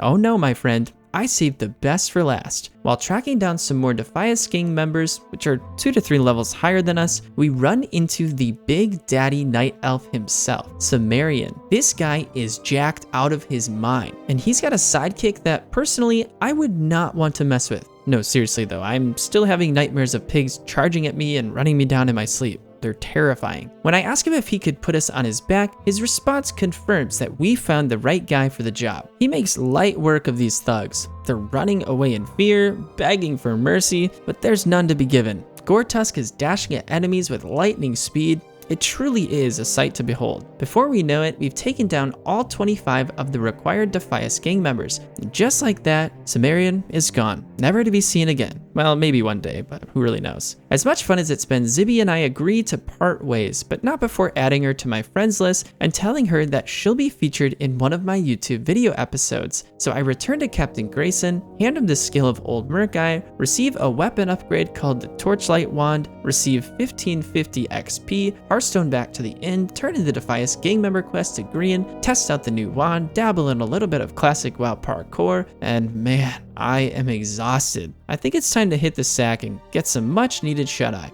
Merry Christmas, everyone, and a Happy New Year. While I was sleeping, it looks like a couple of holiday cheermeisters snuck into the inn. Well, that's an interesting winter outfit choice. I'm more of a cozy Christmas sweater guy myself, but hey, at least it's festive. Now, first things first, I received a comment from a viewer telling me to make sure I'm sharing my arcane intellect with other players. So in the spirit of Christmas, I take their advice to show people that giving really is better than receiving. Now, what should I do? After checking the quest log, I remember receiving this quest from Green Stoutmantle to visit a rogue named Wiley in the town of Lakeshire in order to acquire some insider information about the Defias Brotherhood. Lakeshire. Where is Lakeshire? Looks like we'll be going on a little field trip. So I take a griffin back to Stormwind. Can I jump off this? Jog through Elwynn Forest, make a quick stop in Goldshire to say hello to Remy 2 times, and I discover a new zone called the Red Ridge Mountains. Nice, that only took me like 10 seconds. I speak with Guard Parker, who tells me there is a Gnoll force gathering in the area, and he asks if I could report this news to Deputy Felden. I continue down the road, follow this road marker, and there it is, the town of Lakeshire. I really like the aesthetic they're going for. The wooden beams, red roofs, a spired clock tower. It's quite charming. I find Deputy Felden, who is grateful for the news, but also a bit concerned. These gnolls are poised to invade Elwynn Forest, and he's afraid that the Stormwind guards are ill-equipped to deal with this looming threat. He then asks if I'd be willing to join the fight and hunt down some of the Red Ridge gnolls. Absolutely, but not right now. I've got to find this rogue. I stop to speak with the Griffin Master, unlock a new flight path, which will save me a ton of time on the return journey back to Westfall, head into town, discover the Lakeshire Inn, and find Wiley the Black in one of the guest rooms on the second floor. Can we just stop for a second to admire what the devs have done here? They introduced players to a new zone by incorporating into the story a mysterious character that needs to be found there. I really appreciate that intertwining of the storytelling, character progression, and organic discovery within the world. Well done. When I speak to Wiley, he's a bit hesitant to spill the beans. Apparently, this could cost him his life, but since he owes Green Stoutmantle a favor, he discloses to me that the Defias gang is up to something big. He then hands me a letter with more information to deliver to Grian. Back to Westfall we go. Ooh, I gotta get me one of these beds. Wait a second. These two look strangely familiar. As I mentioned before, I'm able to just hop on a griffin and fly back to Westfall, while also getting this epic shot of the sun peeking over some distant mountaintops and lightly grazing the top of the Elwynn Forest. It's quite beautiful. Once I'm back in Westfall, I decide to take a peek at the letter from Wiley, and this is actually really interesting. I'd wager that most players rush through this quest and turn it in without actually reading it. But if they do that, they'll miss some key aspects of the story, such as why the kobolds have infested the mines in Elwynn Forest, why there are so many gnolls popping up in all of the different zones, and have you ever wondered where or how the Harvest Watchers came to be? Well, it turns out the Defias gang is responsible for all of it, and now they're working on something big, a weapon of mass destruction. I better get this letter to Green Stoutmantle, and fast. Disturbed by the news, but also confused by the mention of the stonemasons, Grian asks me to take the note to Matthias Shaw in the old town of Stormwind, because apparently he'll know how to make sense of all this. Back to the Griffin Master. After finding Shaw and handing him the letter, he gives us a little more backstory about the Stonemasons Guild. It was run by a man named Edwin Van Cleave, who was responsible for rebuilding Stormwind after the orcs destroyed it in the First War. And he wasn't too happy with how the king had treated him and the rest of the guild after the reconstruction was complete. He then hands me a report to bring back to Grian. And of course, you know I'm going to read that one as well, right after I explore another one of these creepy basements. Why is there a gnome doctor, a pet squirrel, and a memorial statue down here? So random. The basements of Azeroth have to be the biggest mystery that I've encountered yet. Okay, so this report. basically, Van Cleef and the Stonemasons Guild were promised certain rewards for rebuilding the city, but due to the nobles' reckless spending habits, specifically the expansion of the military, they never made good on that promise. Well, yeah, I'd be pretty pissed too if that happened to me. And that is how the Defias Brotherhood was born. Okay, interesting. That actually makes me sympathize a bit more with the Defias gang. But no, yeah, I'm still going to kill them all. And oh my gosh, this is amazing. You can turn your character into a Christmas gnome. I love it. Oh, there's some different options here. I think the first one is my favorite. Why is no one else doing this? And yes, I will be continuing with the story disguised as a small Christmas gnome. Why? Because I can. And also because I'm not really sure how to change it back. When I return to Green Stoutmantle, I ask him if he notices anything different about me. Seriously, dude? But after reading the letter for himself, he finds it hard to believe that a guy like Van Cleef would be the leader of the Defias Brotherhood, and he wants further proof. Which brings me to my all-time favorite quest, the Defias Messenger.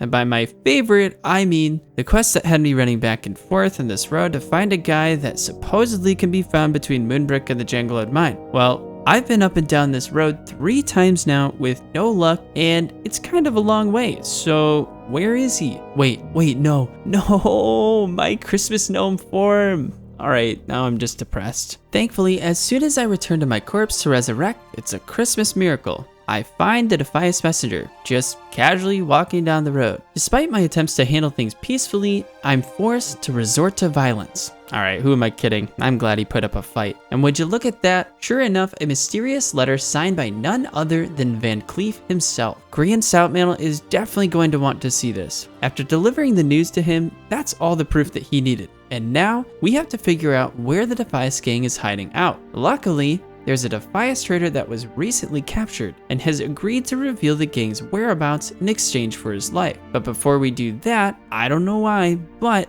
I kind of feel like just chilling out and grinding some mobs for a bit. How about these Harvest Watchers? Nice, I got like half a level from that. Alright, so this next part is a little bit frustrating. When I return to speak with the Defias trader, I start reading the dialogue and another player triggers the start of the quest before I'm able to accept it. So then I think to myself, well, I'll try to join up with them and see if they can share the quest with me. But according to Curiel, she isn't able to share it. So I follow along just hoping that maybe I can talk to the trader at the end of the route and get credit for the quest, and yeah, no, you can't. So I have to run all the way back to Sentinel Hill, talk to the trader again, and this time I make sure I hit accept before anyone else can trigger it. I'm not a huge fan of this quest setup. I can imagine if there were a bunch of people standing around waiting for him to respawn, they'd all just be racing to click on him and accept the quest as fast as possible. Why not have Green Stoutmantle initiate the quest and then allow players to pick up or continue the quest by talking to him on the way to the hideout? I don't know, just my thoughts. After reaching the Defias hideout, I don't get very far before discovering the corpse of a level 15 elite mob. Yeah, maybe I should level up or find a group so that I can come back to this area later. But oh yeah, I forgot, I can go turn in these hops to complete the Thunder Brew quest. Not gonna lie, kind of proud of myself for finding a shortcut through these hills instead of walking all the way around. Wait, what? I didn't receive any XP from that quest. Oh, it's just a repeatable quest to obtain the Thunder Brew. Well, shoot. I wish I would have known that. I returned to Green Stoutmantle, turned in the quest, received 1700 XP, and oh boy, this next one is a doozy. Green tells me that for the greater good and the people of Westfall, Edwin Van Cleef must be assassinated. Yes, finally. I'll get my revenge. I don't know for sure, but this kind of feels like the culmination of all my adventuring thus far. And honestly, I can't wait to chop off the head of the Defias gang's leader. But there's just one problem. It's a dungeon quest. And after asking around, I'm told that you should be at least level 18 before attempting it. I guess I need to level up a bit. Thankfully, I still have some rested XP saved up, and it really shouldn't take me too long to kill mobs for XP. My only question is which enemies should I farm? Defias gang members? Those fireballs are pretty scary. Gnolls? Actually not too bad, but I don't really know where or how often they're spawning. Level 16 Murlocs? Definitely not. What about level 15 Murlocs? Better. And there's actually a bunch of crabs nearby that are pretty easy to farm as well. Not to mention, I remember a viewer telling me that if I farm Murlocs by the shipwreck, there's a chance that one of them drops a treasure map quest, which would be really cool to find. I think I'll stick around this area for a bit. Alright, I got a bit carried away. I really wanted to explore the inside of the ship, but these Murlocs, well, let's just say they aren't too keen on that idea. Thankfully, I did manage to reach level 17, and it's been a minute since I've hit up Janea, so I decided to make a quick trip to Stormwind, and oh man, I'm glad I did. I picked up two of my most powerful spells yet, Arcane Explosion and Flame Strike. These two abilities are game changers, both AoE spells and both offering a huge boost to my overall DPS. I am really excited to test these out. And oh look, Janea has another mage storyline quest for me. You guys know I can't turn that down. There's been some sort of disturbance by some invisible creatures in the Blue Recluse Tavern, and Janea fears that a mana rift has formed. Now, in order to investigate and capture these said creatures, we have to bring along a Cantation of Manifestation as well as some containment coffers. Once inside the tavern, I'm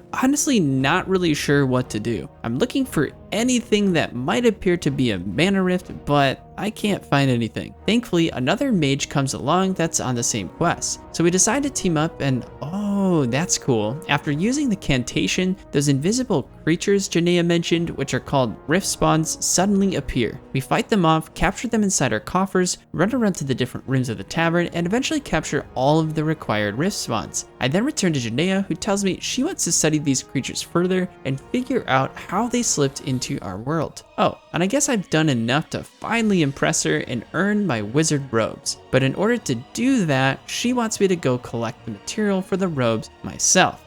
Sounds like a lot of work. I'll come back to that later. Right now, I've got some mobs to grind, and I'm really excited to test out these new AoE spells. Oh, that is nice. Wow, Arcane Explosion is an instant cast with no cooldown. Oh, I really like that. Kind of feels a little overpowered, to be honest, since I'll be able to take on multiple enemies at the same time with ease, but hey, I'm not complaining. It's definitely going to make grinding out mobs for XP a lot faster, although it's more of a high risk, high reward playstyle. One wrong move, or if you just don't know what you're doing like me, and you'll find yourself floating around the spirit realm more often than you'd care to admit, which is kind of counterproductive when you're trying to farm XP more efficiently. But strangely enough, even though the deaths are a bit frustrating, I kind of enjoy the process of figuring out the learning curve. I'm not saying it's Dark Souls level of difficulty. I did beat Elden Ring, by the way, but it does take some time and practice to both figure out a solid rotation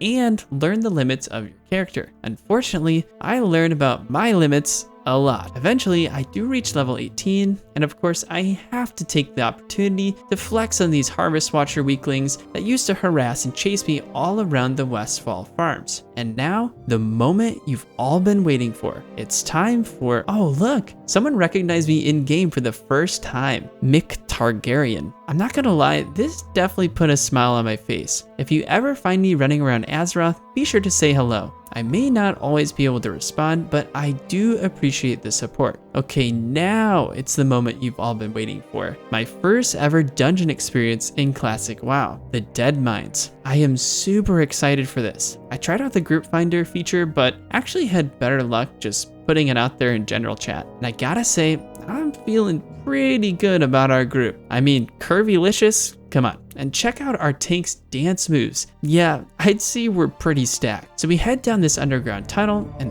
all right, here we go. Oh, wait, it hasn't started yet. I guess you gotta run a ways to reach the entrance, and oh crap, I fell behind the group and almost died because of it. Thankfully, the tanks got my back. Once inside, everyone's making preparations, and the level 20 mage is busy conjuring up some purified water for everyone since my water is kinda garbage at this point. Looks like we have a tank, a healer, 2 mages, and a hunter. Very nice. Now, I'm not going to show you guys the whole run because it takes us close to an hour to complete, but I will say I had a lot of fun. The dungeon was pretty straightforward. We mostly just ran through, grouped up all the mobs, and the tank and pig did their best to maintain aggro, while the DPS and healer did our thing. There didn't seem to be too many mechanics involved, which is probably a good thing since for many players, this would be their first exposure to group content in the game, and maybe to MMORPGs in general. But it's also challenging enough that you definitely need a team of players to make it through. A few things to note: at first, it felt like we were just going to be running through some very familiar looking tunnels the whole time. But I really appreciate that the dungeon actually opens up, leading to more interesting locations and structural designs the further down you go. The final dungeon boss is actually found in this enormous underground cavern, kind of like a secret ship bay that I was not expecting to find at all. So that was really cool. I only have one real critique: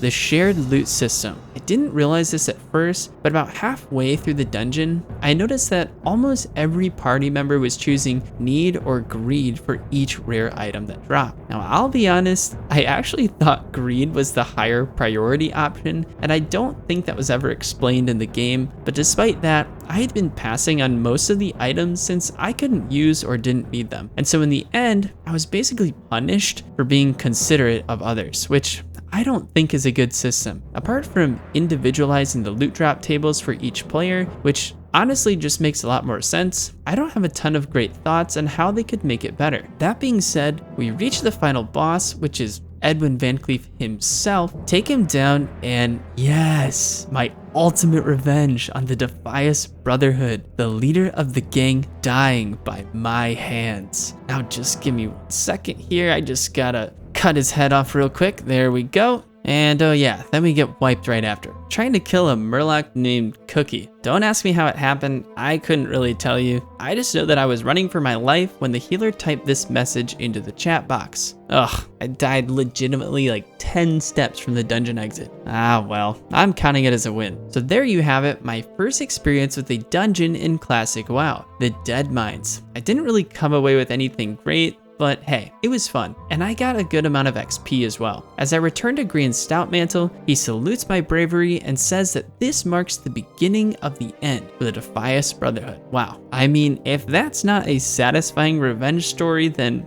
I don't know what is. I also get a pretty nice staff that boosts both my intellect and spirit attributes, which I think is doing something good for me. Now at the start of this video, I told you guys my goal was to be level 20 by the end of this episode, and I'm a man of my word. So how did I do it? Well, I'm gonna tell you, and it's super fun and interesting. I killed a bunch of crabs for a couple of hours. There you have it, level 20, and I think we all know what's about to happen next.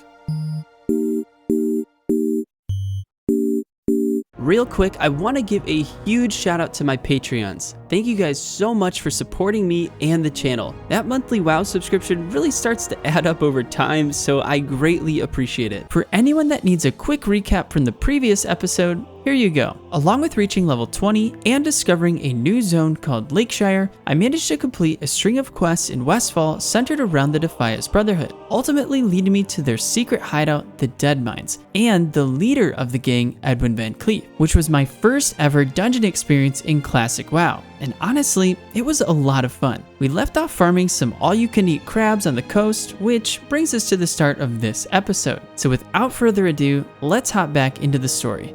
Alright, I'm actually super excited for this because the last time I spoke with Janaea, I took a little peek at some of the abilities that were coming up. So let's go pay her a visit. Yes! Alright, check this out. I'm getting a bunch of stuff here. Remove Lesser Curse, that one was actually available at 18, I just hadn't trained it yet. Blink, rank 3 Conjure Water. Evocation allows me to almost instantly restore a full mana bar every 8 minutes. Mana Shield, now this is really cool, absorbs 120 physical damage, draining mana instead. I like it, I like it. Rank 2 Polymorph, Fire Ward, and ooh, this is the spell I was waiting for, Blizzard. Another AoE spell that does 200 frost damage over the course of 8 seconds. Definitely looking forward to trying that out. Oh, and also rank 3 Frost Armor. More armor equals less dying, which I tend to have a strong proclivity for, so I'm happy to train that as well. Janaea, it's always a pleasure. Until next time. Now, even though I've exhausted most of the questing that I could find in Westfall, I'm not quite done with it yet. There's still one thing left to do: mastering the art of farming large groups of mobs in Classic WoW. So I head back to the place where I found a bunch of these small knoll encampments earlier, and behold, feast your eyes on this glorious spectacle. Yeah, I died. Again,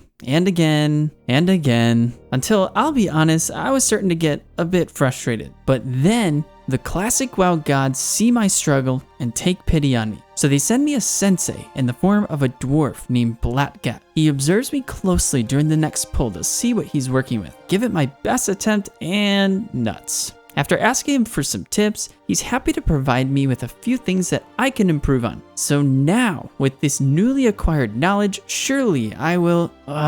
I honestly have to hand it to this guy. From what I can tell, he legitimately stuck around for the sole purpose of watching and helping me figure this out. And finally, after a lot of trial and error, testing out a variety of different ability combos, I successfully soloed my first ever Null encampment. And let me tell you, boy did it feel good. Seeing all those big, juicy XP numbers pop onto my screen, I could feel all the dopamine receptors pulsing through my brain. Let's see if I can do it again. Yes, good. Give me all of that sweet leveling XP. It's like bread from heaven for MMORPG players. Now I'm sure many of you are thinking, but ZMAC, you didn't even use your... Well, you know what? It works, all right? It works. And yes, I did stop that sentence short because I don't know what you would have finished it with. Okay, anyways, as much as I would love to rack up some XP simply by grinding out mobs, I do want to get back to questing and exploration. So now that it seems like I'm pretty much done with Westfall, the most logical place to go, at least in my mind, is back to Lakeshire, since I already have a couple of quests from there, as well as the Griffin flight path from my previous travels. The first quest NPC I run into is Guard Howe, who I can tell likes getting straight to the point. He immediately opens up our dialogue with, "The Blackrock clan must be destroyed." No real context or backstory, just, "These guys are bad, go kill them for us." I guess I'll have to take his word for it. As I head into town, I'm on the lookout for more quest NPCs, and I find blacksmith that is in need of more horseshoes, a couple of children that are looking for a lost necklace, which was actually incredibly easy to find, a cute little kitten named FC sunbathing on the dock, and eventually the Lakeshire Town Hall where I meet Bailiff Conacher. At least, I think that's how it's pronounced. Also, in case you guys don't know what the title Bailiff means, I looked up the definition for you. I mean,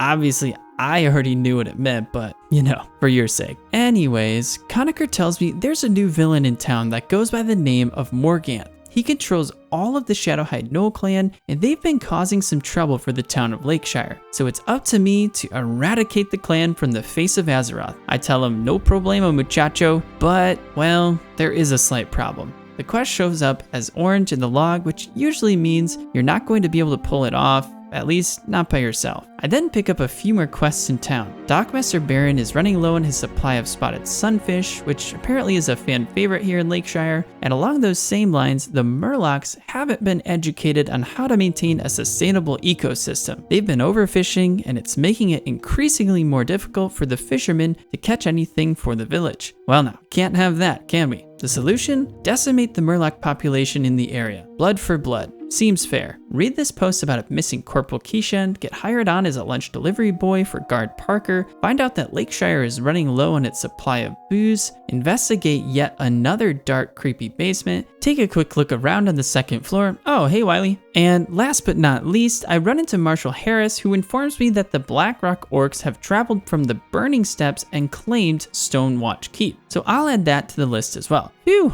that is a lot. If you haven't already noticed, I want to point out right away that I'm getting a very different vibe from Lakeshire compared to Westfall. Apart from the obvious difference in the look of the town and regional terrain, Westfall felt a bit more linear and structured with its questing and main storyline, whereas my first impression of Lakeshire is, here's all the NPC quest givers in one place, have at it, which for some people is exactly what they want, but for me, it's a bit tricky to follow and figure out the main storyline of the zone. By the way, it's the Morganth quest, I think. So now that I have my quest log chock full of new objectives, let's try to figure out a game plan. It looks like since Lake Everstill is right here, the Lost Tools is a good place to start. And oh nice, there's a bunch of Murlocs swimming around, so I'm able to start collecting some of the spotted sunfish, as well as these Murloc fins, killing a few birds with one stone. I like it. I find Oslo's toolbox at the bottom of the lake, which doesn't take very long at all, and then continue to wipe out the entire Murloc population. The lake is actually quite deep over here, and because of that, the underwater combat is a bit tedious.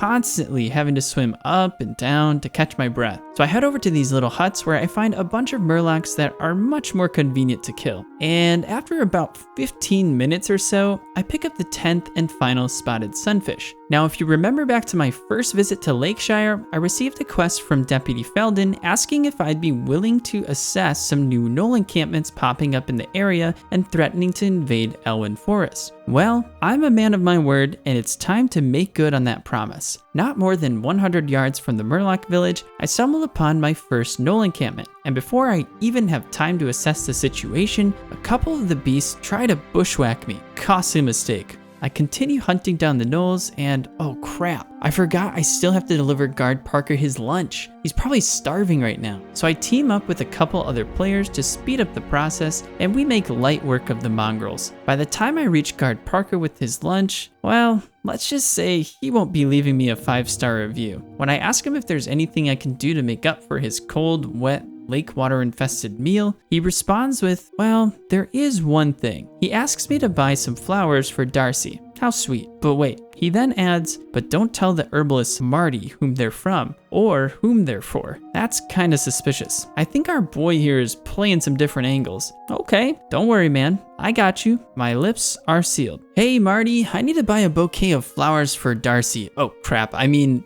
for Guard Parker. No, wait, never mind, just give me some flowers. Marty then tells me about a pestering boar named Bellygrub that has been trampling all over her garden. Well, I don't want to toot my own horn, but I am a world-renowned pig killer. You've probably heard the stories of my battle with Princess at the Brackwell Pumpkin Patch. Don't fret, I'll take care of it. Right after I deliver these flowers to Darcy. Oh, those are lovely, but these are Marty's favorite flowers. Parker didn't have you go to that jealous vixen for this bouquet, did he? No, definitely not. You didn't tell her who they were for, did you? Hey, look, guys, I'm just a lunch delivery boy, all right? I'm not trying to interfere with this love triangle or whatever it is you got going on. Well, I really screwed the pooch on that one. For some reason, I don't think Guard Parker is going to be asking me for any more favors anytime soon. Well, at least now I get to turn in a bunch of these quests, and I reach level 21. Nice. I also pick up an additional quest from Foreman Oslow. Something about a band of Redridge gnolls hijacking a supply caravan and preventing them from rebuilding the bridge. He asked me to track some of them down and recover 5 iron pikes and 5 iron rivets. Sure, that should allow you to repair like half a plank? Okay, so after returning to Deputy Felden, he does give me some guidance afterwards to go speak with Marshal Maris and Magistrate Solomon in Lakeshire, which if I had completed this quest when I first got it, would be more of a linear continuation of the story. I guess I just kind of went on a roundabout journey to figure that out. Oh wait, you know what I forgot to do? I never got my wizard robes. Let's make Lakeshire in my new home and take a look at the quest log here. I need to figure out how to reach the Silver Stream mine in Loch Madan because apparently that's the only place where you can find these charged rift gems. Alright, let's see if I can get some help finding this place. Thankfully, the WoW community has never failed me when asking for directions or guidance. Now, I'm not going to show you the entire journey because it's basically the same amount of time it would take you to sit down and watch the entire Lord of the Rings trilogy back to back. The extended editions, of course. But no, seriously, this trip probably could have been its own episode in and of itself. So I'll do my best to stick to the highlights. I head to Stormwind, find someone to escort me to the tram, and that takes me to, oh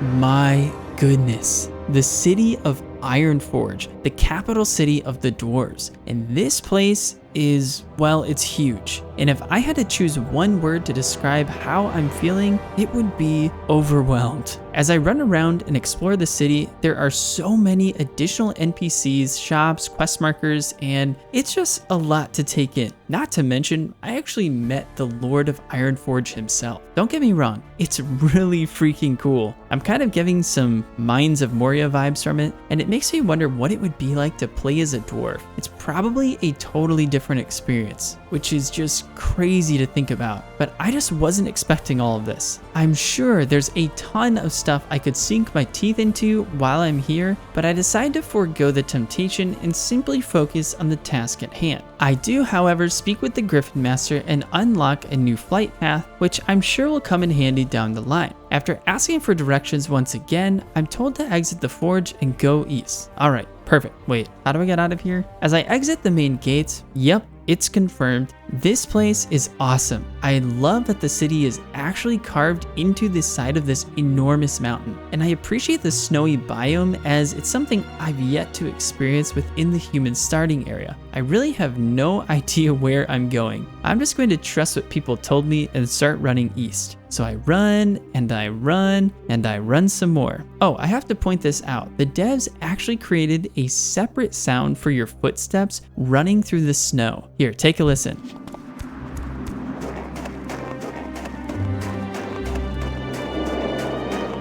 It's subtle, but I often find that it's small details like this that really help immerse players into the world. I love that. Anyways, where was I? Oh yes, running. I continue my running, hurdle over this troop of dwarves, head through some underground tunnels, discover Loch Madan, explore the nearby areas. Hold up, what the heck are these caveman looking creatures? Unlock another flight path, stumble upon the town of Thelsamar, and eventually reach the Silver Stream mine where I'm able to collect all of the necessary charged rift gems by searching through these Miners League crates. Alright, what's the fastest way back? Probably just using the Hearthstone and then taking a griffin back to Stormwind. And the flight back to Stormwind is actually pretty entertaining. I end up tailing this guy who jokes around that he and his bird are just crop dusting me the entire way, which I find hilarious. But anyways, I'm really hoping these wizard robes are worth all of this trouble. I mean, it's cool that I got to experience some of the Dwarven lands, but the entire trip took me well over an hour. I'm talking like next level stuff here. That's what I'm hoping for. So I find the robe merchant Wynn Larson, hand her all of the gathered materials, and alright, here we go. Let's see what I get. +4 armor and +1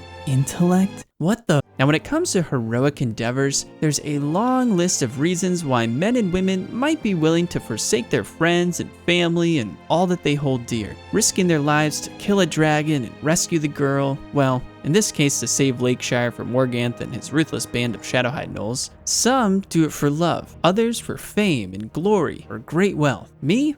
I just want Guard Parker to like me again. Seriously though, I feel terrible about the soggy lunch situation and ruining the little love triangle or whatever he had going on with Marty and Darcy. So maybe, just maybe, if I can save Lakeshire from being completely annihilated off the face of the earth, maybe he'll have a change of heart. I don't know, it's worth a shot. First things first, I promised Marty that I'd help her out with the whole belly grub trampling her garden situation, so I head back to her place and team up with this furry named Fido. Wait, he's level 28. Am I under-leveled for this quest or something? And he ditches me. Maybe he was offended that I called him a furry. But no worries, because a true companion shows up shortly after to help me take down the beast. Thankfully, he has one of these genie ghosts as his personal slave, and it just face tanks all the damage for us. Okay, so Marty rewards me with a bouquet of begonias. I'm curious if I had completed the belly grub quest first, could I have then handed Darcy the begonias and had a different outcome to that quest line? That would be kind of cool. Alright, not really sure which quest to do next. How about this one, the Everstill Bridge? It says the Red Ridge Knolls are located in the hills behind Lakeshire. Right, so even though I've yet to explore and reveal most of the Lakeshire map, I do see a cluster of hills up here, so let's go check that out. Alrighty then.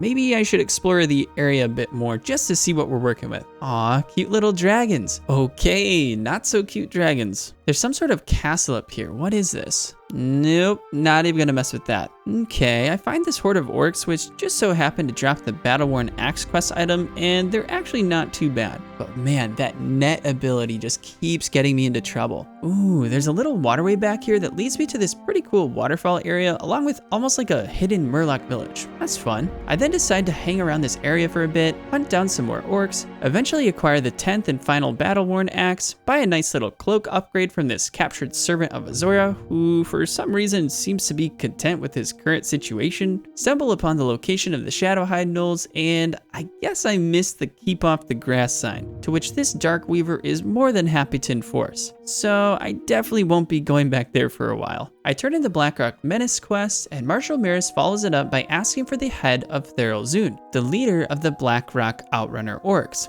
Is it just me, or do the people of Azeroth have a fetish for chopping off heads? Oh, and he also wants me to get some midnight orb dark magic thingies. Before I do anything else, I am this close to reaching my next level and being able to train or upgrade some abilities. So I figure I might as well help thin out the Murloc population a bit more. And there you have it, folks, level 22. Okay, I'm sorry guys, that was too far. Totally uncalled for. All right, let's head back to Stormwind real quick. Before returning to Janaea, I end up getting sidetracked by a couple of quests. I follow up with the unsent letter from Edwin Van Cleef, pay a visit to the Stormwind Keep library, and I'm asked to make a trip to Northshire Abbey to inquire about a book called The Stresses of Iron. Is this quest necessary? Probably not. Am I still going to waste my time to see where it leads? You better believe it. All right, what do we got here? Nice. Upgrades for Arcane Explosion, Conjure Food, and Fire Blast. I mean, I gotta go test these out. And what better place than my old stomping grounds in Westfall? Easy peasy lemon squeezy. That's actually a pretty big power spike for me. I don't know the exact calculations, but I'm probably close to dealing double the damage after those upgrades. Let's head back to Redridge and see if I can't help Foreman Asa with these bridge repairs. Much better. Along with collecting all 10 of the iron pikes and rivets, I end up sticking around to farm some of these mobs, and boom, just like that, level 23. Now I know what you're thinking. Oh my gosh, ZMAC, that was like 2 minutes. How did you level up so fast?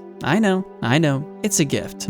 No, but seriously, I figure you guys probably don't want to sit around watching me farm mobs for hours on end, which I'm learning that I will be doing a lot as I continue to reach higher and higher levels. Anyways, let's bring these quest items back to Foreman Asa. Great work, ZMAC. These supplies will help the bridge effort immensely. Oh yes, I'm sure those 5 pikes and rivets are exactly what you guys needed to rebuild an entire bridge. Glad to be of service. Okay, I'm 2 levels up now. I've gotten some ability upgrades. I want to head back to where I found those Shadowhide gnolls to see if maybe now I'll stand a chance against them. Yeah, no. Let's try out this one, Blackrock Bounty. Kill 15 champions. You'll find them in their encampment to the north, just west of the road to the Burning Steps. Oof, that's kind of a far walk. I'll just Hearthstone back to the inn for this one. If you guys haven't already picked up on it, I spend a lot of time traveling around the map. I wouldn't be surprised if close to half my playtime is just trying to get from point A to point B. And in Lakeshire especially, if you die over here, the grave respawn is all the way over here, on the other side of the zone. So unless you accept the resurrection sickness and go AFK for 10 minutes because let's face it, you're not even a real character when under the effects of res sickness, you have to run all the way back across the map to where you died in order to resurrect. Like, it really sucks to die in Classic WoW. And if you add in the cost of repairing your gear, it starts to add up. So moral of the story, yeah, don't die. That's my new motto. Like, whatever I do, just don't die. Okay, level 21 orcs, that's more manageable.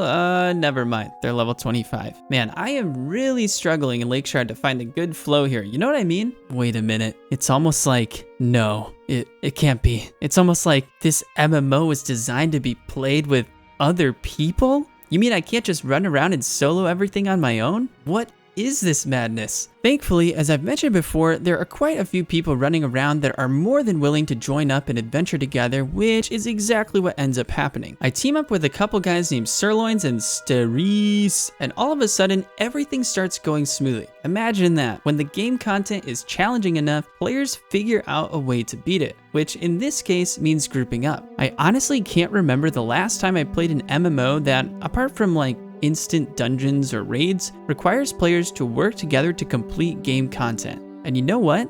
I love it. In my opinion, this is what MMORPGs should be about. Why is it these days that every single modern MMO feels like it can be played by a 5-year-old? Especially the leveling process. I get it. They want to appeal to more casual audiences so they can make more money, but at the same time, clearly World of Warcraft didn't do that. And, hello, it became the most popular MMORPG of all time. And I feel like we see a lot of people say similar things about Dark Souls games. Like, yeah, they're pretty freaking hard, but they're incredibly rewarding, and that's why so many people enjoy them. I don't know. maybe I have no idea what I'm talking about, but those are just my 2 cents. Anyways, we add another member named Hamhole. What's with all the ham name references? Finish killing all 15 Blackrock champions, and I make the decision to just hang around with these guys since even though we don't have all of the same quests, they do plan on completing a couple of them that I'll need, which, side note, ends up being a great decision. Instead of running around aimlessly, they know exactly where we need to go and what we need to do to complete these quests. Oh, and not dying every time I try to fight a mob that's a higher level than me, that's a nice little bonus as well. After returning to guard How to turn in the Blackrock bounty quest, Sirloins leads me and a totally new posse back to the Shadowhide Knolls. Turns out I was taking a really long way to get there, and with this crew, we are breezing through these encampments. It does take a bit longer to collect all of the quest items since a bunch of the party members need them as well, but it's definitely worth it. I end up getting a little boots upgrade and ooh, another random quest item. Theocritus, the High Mage, is experimenting with communication through these pendants and needs me to bring it back to him at the Tower Azora. Oh, I actually know where that is. Nice, I'll add that to my to-do list. After a while, the death toll of so many gnolls is starting to get to us, but thankfully, the bloodshed eventually comes to an end after everyone in the party obtains their 10th and final Shadowhide pendant. Unfortunately, since we had been playing for a while, I tell them, guys, I really should be going, so I continue playing for another 30 minutes or so. In that time, we head to the Stonewatch Keep, take on these elite orcs that I ran into earlier, murder and decapitate Theral Zune, collect 3 of the Midnight Orb quest items, say goodbye to my group of friends, return to Lakeshire, turn in all of the quests, reach level 24, and I'm not gonna lie, this old man is tired. I better head back to the tavern to rest up. I have a feeling that tomorrow is going to be a big day. And boy, I was right.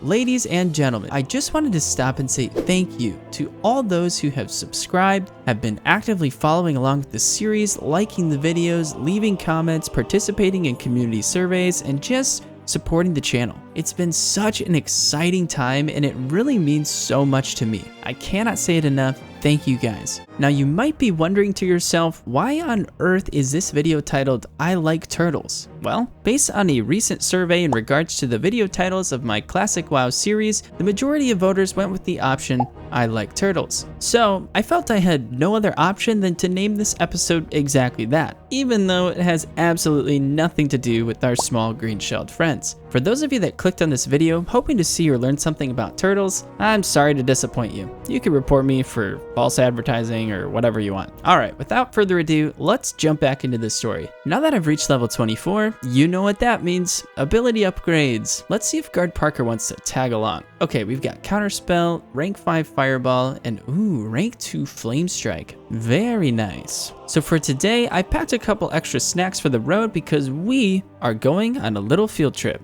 A blast from the past, if you would. I'm heading back to where it all began, Northshire Abbey. Why? Because I picked up a random quest from this priest that told me to go there. I'm looking for a book called The Stresses of Iron, and supposedly, Brother Paxton has a copy in the Abbey's library.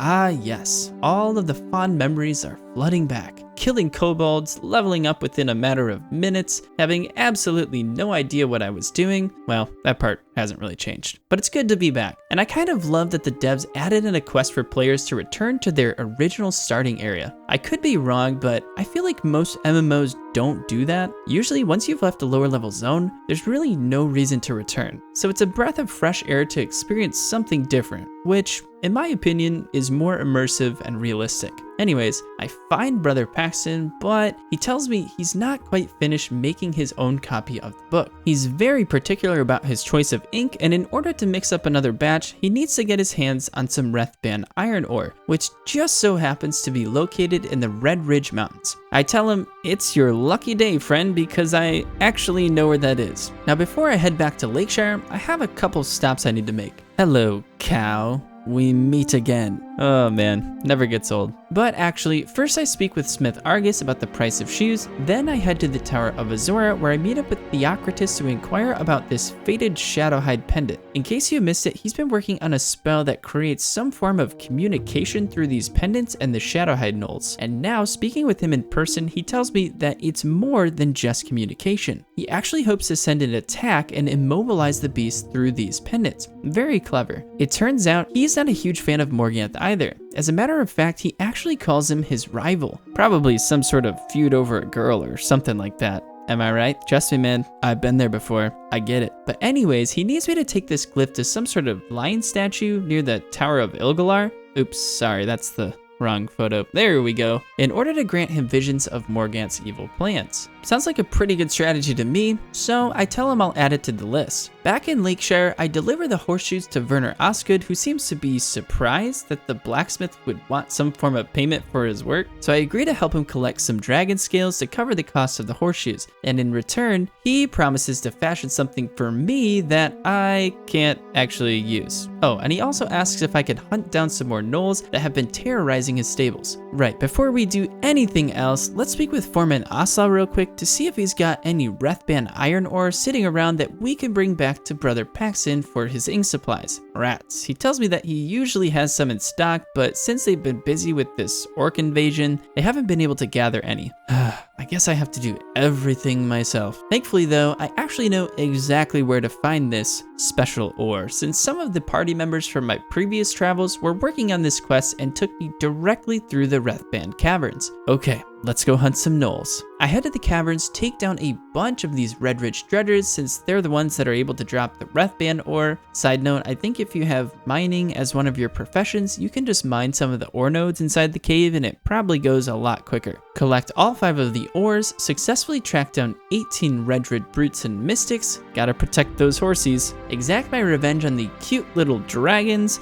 collect 6 of 6 dragon scale quest items, and okay, let's see. If I want to find this lion statue for Theocritus, I have to head back towards the Tower of Ilgalar. Aha, there it is. Let's click on that. I place the glyph at the base of the statue and it works. Nice. I can now communicate directly with Theocritus. After probing the tower, he's able to discern that there's actually some contention between Morgant and the orcs, although he's not sure the reason behind it. So he asks if I can do a little more spy work by placing the glyph at the top of the watchtower next to Stonewatch Keep. But I tell him, screw that, let's just take him out right now. So I join up with this nearby group, we storm the Tower of Ilgalar, and I kinda sort of accidentally aggro the boss and get our entire party killed. Oops. I honestly expected them to kick me from the party after that. Not sure how much experience you've had with group content in MMORPGs, but I've been on the receiving side of more than a few nasty DMs in my day. But they were actually very gracious about the whole thing, so that was nice. After making our way back to the top of the tower, I learned from my mistake, make sure to position myself better this time around, and oh my gosh, what is that thing? That's terrifying. We successfully take down the evil mage Morgant and his posse of miscreants, ridding Lakeshire of their treachery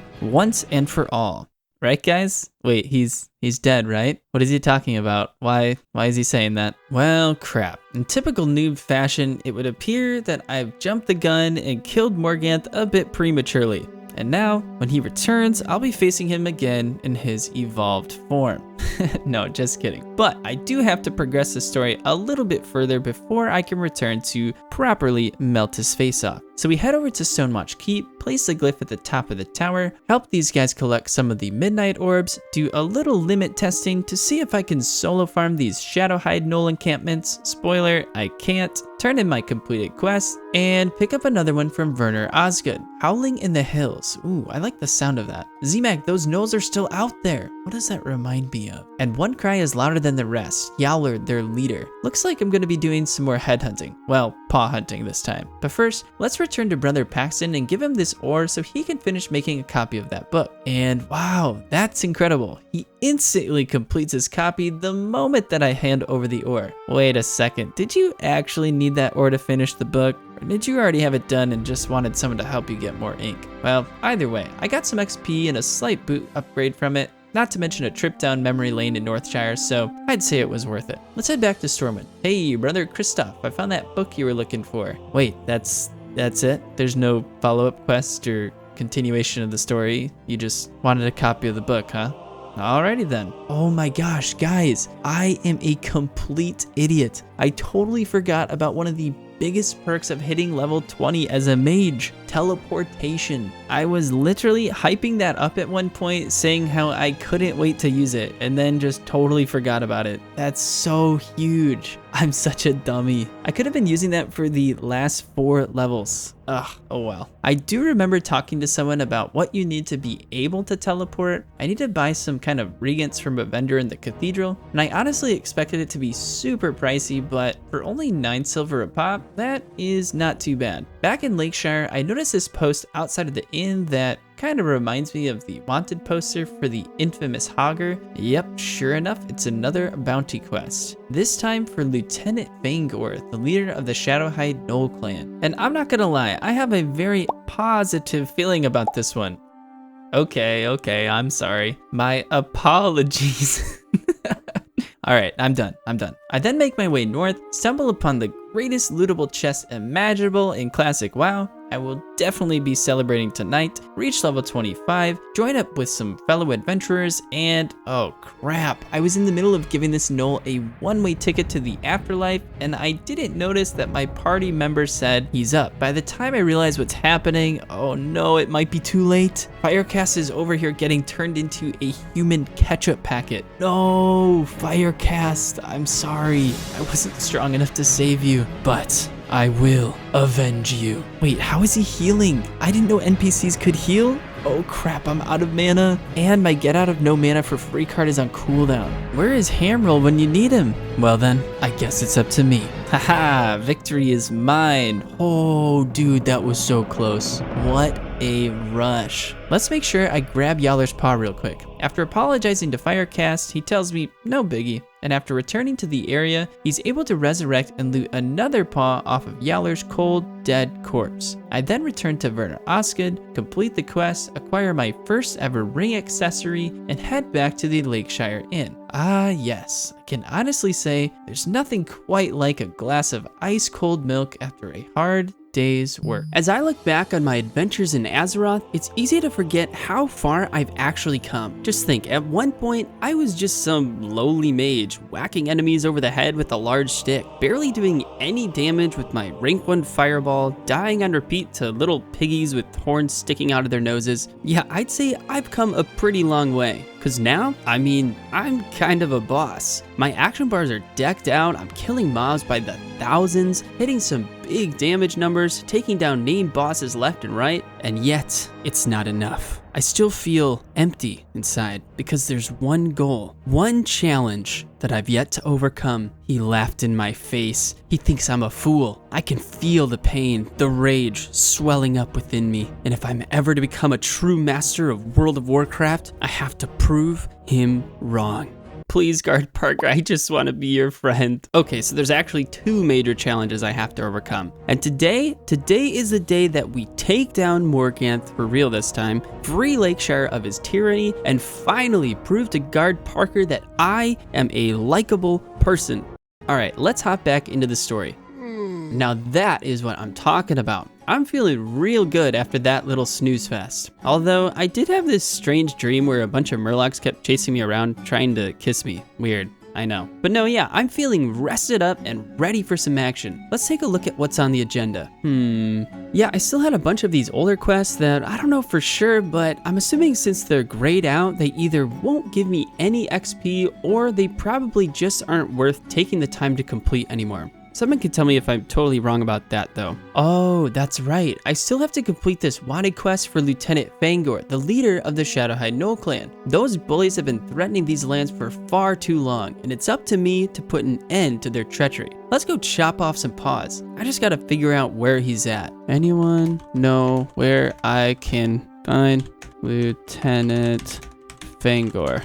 Just killed him. Nice. That's not helpful at all. North of the tower. Haha, to the north of the tower it is then. After reaching the area, I decide that I should probably test out how I'll fare against some of these local mobs, since if I can't even take on some of the lower level enemies, it's pretty unlikely I'll be able to solo one of these name bosses. I don't think they'd be too bad if it wasn't for these Shadowhide Darkweavers. But man, these spells hit like a freight train. It's probably gonna be a smart decision to find some people to group up with. Oh shoot, let's help these people out real quick. No big deal, ladies. Just doing my civil duties. as I was saying, it would probably be smart to group up with some other people. But let's be honest, I might be a lot of things, but smart isn't one of them. I'm going back in for round 2. Oh, there's only 2 of them this time. I got this, baby. I don't got this. Okay, to be fair, it was pretty freaking close, all right? I just ran out of mana and kind of panicked. And he hit a 99. I mean, come on. What are the odds of that? No, seriously though, what are the odds of that? Kind of curious. All right, I didn't really care for these guys before, but now I'm kind of pissed off. And this time around, I'm bringing in some backup. I managed to recruit a paladin named Sif, and I'm not gonna lie, I'm a little concerned about her level. But she seems to know what she's doing, so we'll just go with it. As she leads me to this back corner of the forest, to my relief, we actually catch sight of another adventurer in the area named Bubba Lurkus and add him to the party. Level 26, now we're talking. But honestly,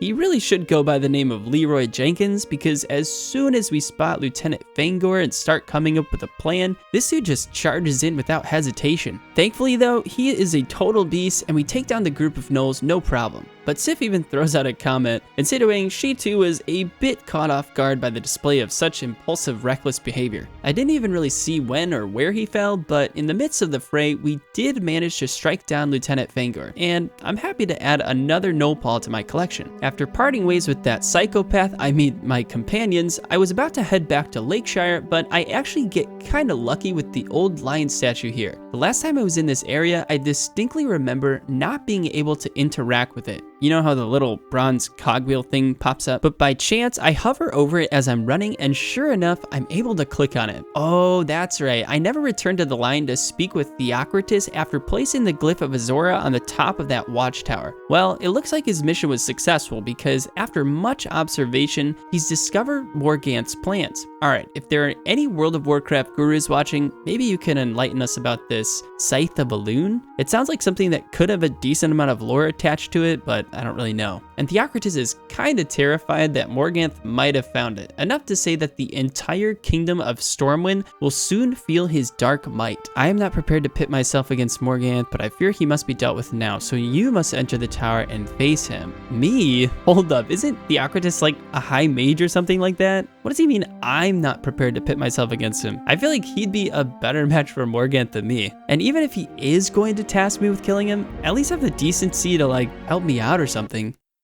Is what I would say if I was a grade A chicken nugget, but I'm not a coward. Of course I'll take down Morganth, and who needs Theocritus the mage? Guess what? I found someone even better, Lil Bungus. That's right, I found me a little gnome friend, and he's able to shoot little purple balls out of his hand like a freaking machine gun. What do you think about that, Theocritus? Anyways, yeah, I team up with this guy to complete the quest, and apparently our other party member, Lyra, is stuck at the top of the tower. Somehow, she managed to get up there by herself, which is quite impressive. And come to think of it, it's kind of like a World of Warcraft Rapunzel story. Lyra is being held against her will by the evil tyrant, and it's up to us to rescue her from this stone-walled prison. So not only are we doing this for Lakeshire, it's not even just about getting Guard Parker to like me again, which is definitely one of the top priorities, but it's also for Lyra, for friendship, and for Lil Bungus, because he told me he has a thing for her, but she told him she doesn't usually date shorter men, so he's thinking maybe if he rescues her from this tower, she'll change her mind and finally give him a chance. Wow, there is a lot riding on this one. So alongside trying to be a solid wingman, we slowly make our way up the tower, cutting down all of the enemies along the way,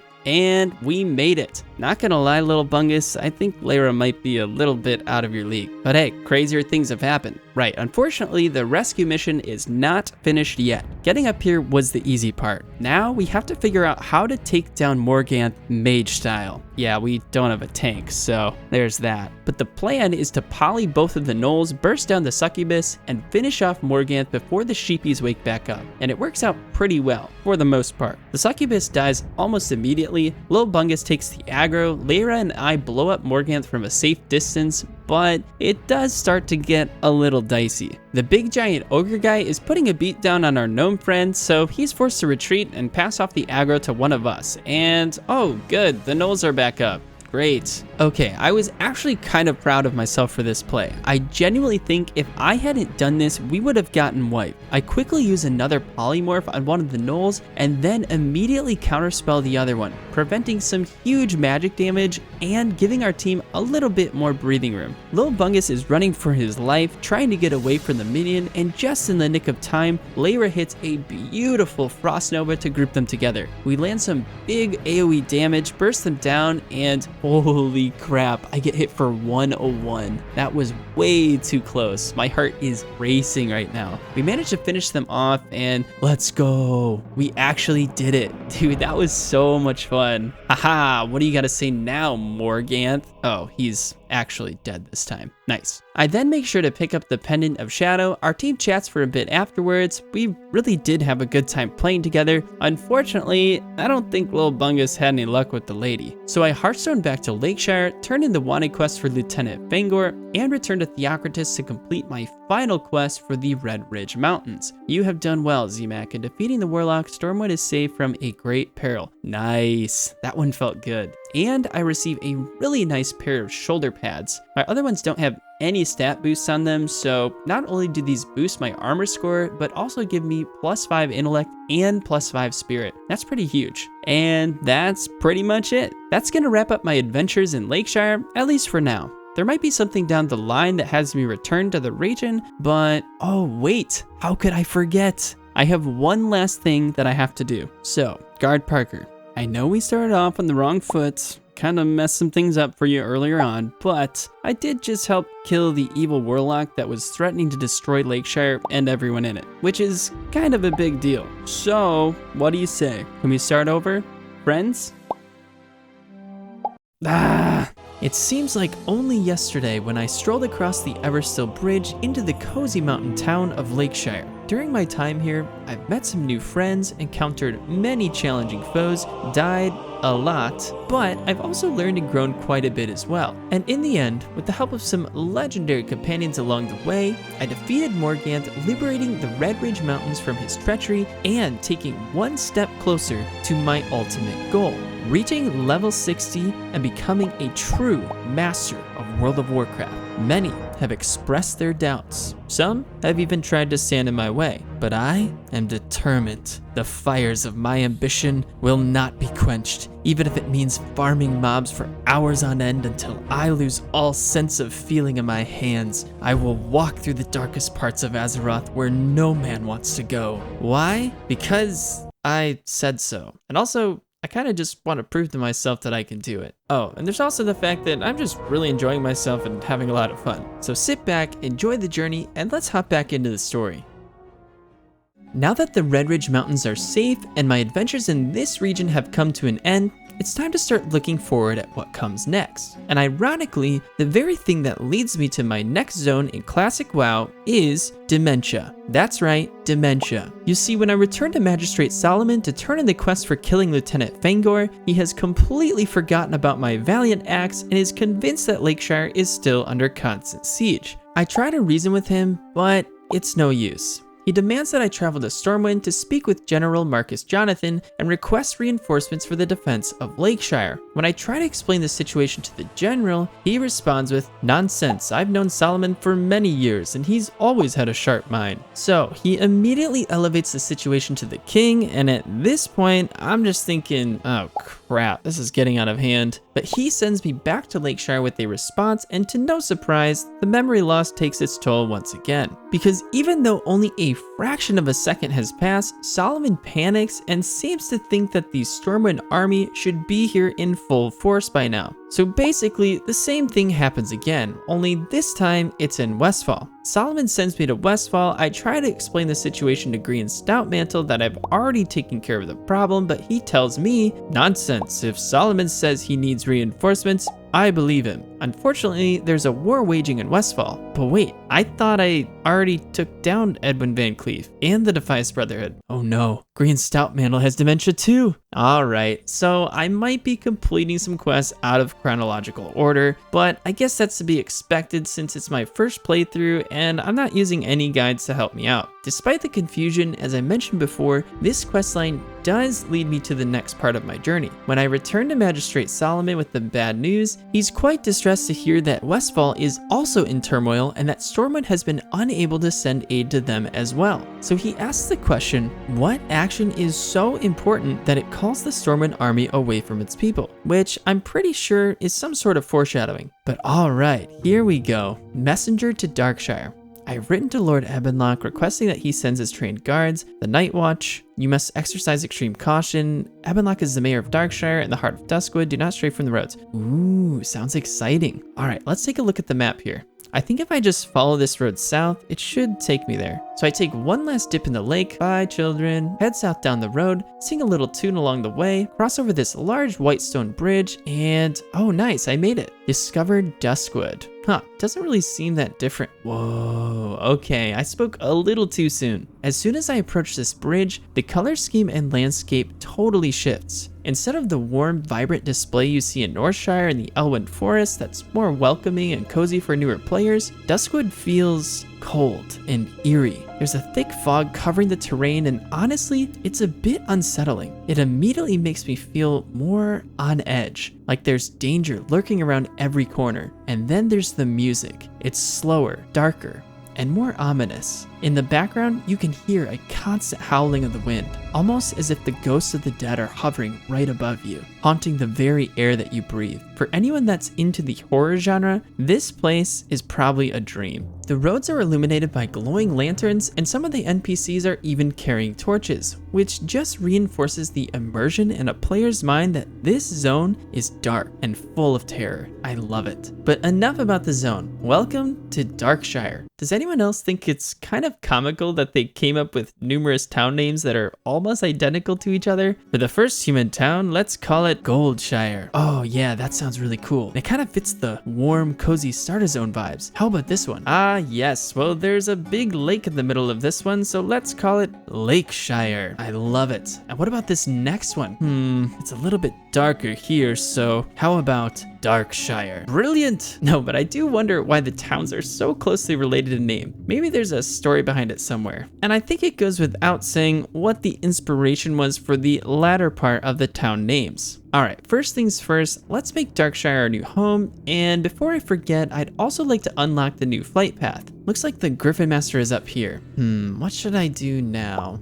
No, focus Z-Mech, focus. You can guzzle down a pint of milk later. Let's explore the town a bit more. I remember seeing some quest NPCs standing around outside when I first came in. Here we go. Let's talk with this lovely young lady, Commander Althea Ebonlock, leader of the Night Watch. She explains to me that the Night Watch, similar to the People's Militia from Westfall, are the sworn protectors of the citizens of Darkshire. And since Stormwind seems to have abandoned them, they've recently been left to their own devices. They must be pretty desperate because upon meeting me, a random old bald guy with a mustache, she immediately asks if I'd be willing to join forces with the Night Watch and start slaying their enemies. Ooh, skeletal warriors and mages, some new mobs, that should be fun. I then decide to explore the town a bit more and strap your boots on folks because I have a lot to cover. I find Lord Ebonlock handed the letter requesting aid for Solomon. He basically says the same thing as the first two NPCs, except he's not as nice about it. Find the local weapons and armory, stumble upon this strange, creepy looking group of all-female Night Watch guards just standing there frozen next to this tree. Speak with a guy named Kaller who tells me that darkness seems drawn inexorably to Duskwood.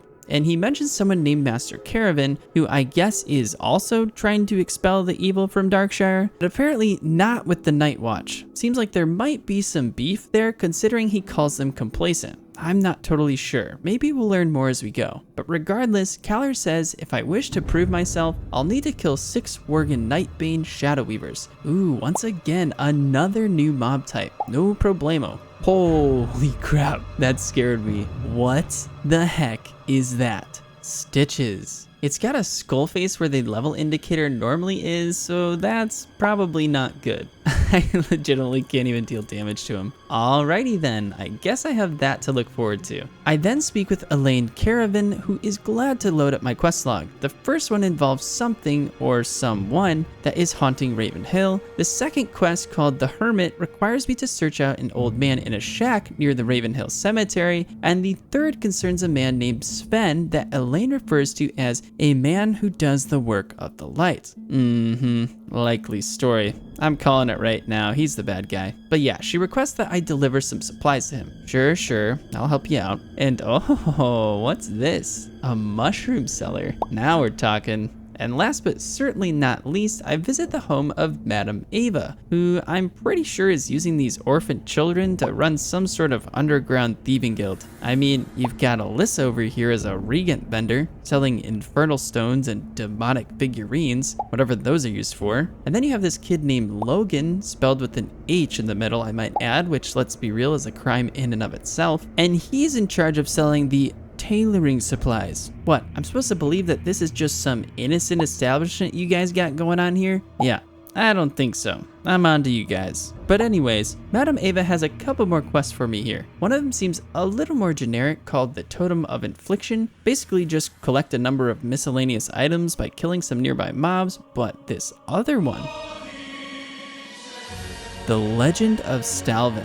Ooh, this one sounds interesting. Last night, a horrible disturbance rippled through my veins. I sensed that my granddaughter, Alyssa, was in great danger. I consulted the cards and death stared up at me from the table. After taking a long journey through a dark trance, I was able to uncover a clue to this terrifying mystery. A name came to me, the name of Stalvin. Seek out the clerk in the town hall and see if you can find out more about this character. I fear for us all. All right, I'm sold. Out of all the quests I've been given thus far, this one definitely piques my interest. I mean, a child in danger, predictions of death, a mysterious character. Is this a terrible idea? Probably. And I'm almost certainly going to die at some point. But guess what? I don't care, because it sounds like fun. So yeah, I find Clerk Daltrey in the town hall, and he does have record of someone named Mr. Stalvin Mistmantle in the town registry. His last recorded address is actually the Moonbrook Schoolhouse. Interesting. Looks like I'll be making another trip back to Westfall. Ah yes, good old Westfall. I can still smell the sweet stench of Edwin Van Cleef's headless corpse rotting inside the caverns of the Dead Mines. It's good to be back, but I'm not here for pleasure. I've got to solve this mystery. So I make my way over to Moonbrook, run around trying to figure out which building is a schoolhouse, and if you're familiar with classic WoW, you know that can be kind of a challenge since none of the buildings have names on them. I eventually find it, discover this old footlocker on the ground, open it up, pick up a dusty unsent letter that I find inside, and oh my, some spooky old forlorn spirit pops up and starts screaming and attacking me out of nowhere. What the heck, lady? Chill out. Oh my gosh, she just turned me into a sheep. Wait a second, that's supposed to be my move. Well, I took her down, but not before she placed this Curse of Stalvin on me. All attributes reduced by 5. Dang, that kind of sucks. Alright, let's read this letter. It's addressed to the Honorable Headmaster Krillian and basically says, hey, I recently moved from Stormwind to Westfall and I absolutely love it here. I got a job as a teacher and we're in the process of building a new schoolhouse for the children. Warm regards, Stalvin Mistmantle. Well, that doesn't really tell me much. I guess I'll bring this back to the clerk and see what he has to say about it. But oh, on the flight into Westfall, I did notice these quest NPC circles pop up on my mini-map right on the edge of Duskwood, so I want to go check that out. Aha! Look who we have here. If it isn't Sven Jorgen, the man who does the work of the light. Sure, here you go, man. Here are your supplies, probably aiding you in whatever shady business you got going on over here. Wait, you're the leader of the thieving guild that's exploiting all the children, aren't you? I've got my eye on you, Sven. I've got my eye on you. He then tries telling me this sob story about how he used to work on one of the farms, but his family was slaughtered by dark riders. Psh, as if that's going to fool me. He then asks me to go to his old farm and find something that was buried by a shadowy figure behind an old stump, which, I mean, I'll play along with his little game, but don't think for 1 second that I'm not onto you, buddy. Right, so after picking up a quest and hunting down some wolf meat for Lars, it's time to Hearthstone back to Darkshire and bring Clerk Daltrey this unsent letter. Upon my return, he doesn't seem to find much use for the information. but it does prompt him to update the registry, and upon a second look, he notices there's another address partially scratched out that he had missed earlier. So I guess the trip to Westfall wasn't a total waste. This address belongs to the Lion's Pride Inn. Looks like I'm headed to Goldshire to see if anyone there has heard of the name Stalvin. So I tap my heels together 3 times, say there's no place like Goldshire, and bada bing bada boom. I instantly appear in front of innkeeper Farley, who, despite almost having a heart attack, tells me that he does remember a man named Stalvin. You see, there was a messenger that showed up many years back seeking refuge. In the middle of the night, the man got spooked by something, fled from the inn, and just so happened to leave a letter behind that belonged to Stalvin, and it was intended for the Canal District in Stormwind. So I head upstairs, retrieve the undelivered letter, and let's see what it says. To sum it up, Stalvin was forced to leave his post as headmaster in Moonbrook for unspoken reasons. He then heard of this man's need of a tutor in the Canal District and was planning to speak to him in person after the winter rains subside and the roads were suitable for travel once again. Bro, Stormwind is like right up the road, maybe half a mile away, tops. I'm pretty sure you could have made the trip no problem despite some rough seasonal weather. But anyways, I gotta follow this lead, so I teleport to Stormwind, take a quick look at the map, and there's nothing on here that says Canal District. I mean, there are a bunch of buildings along these canals, so I guess I'll try my luck with those. But after 5 to 10 minutes of searching, this guy is nowhere to be found. I did, however, find a really nice massage parlor where if you lay down next to these guys, this lady will come by and rub some ointment on you for free. And I gotta say, I will definitely be coming back here again. Where was I?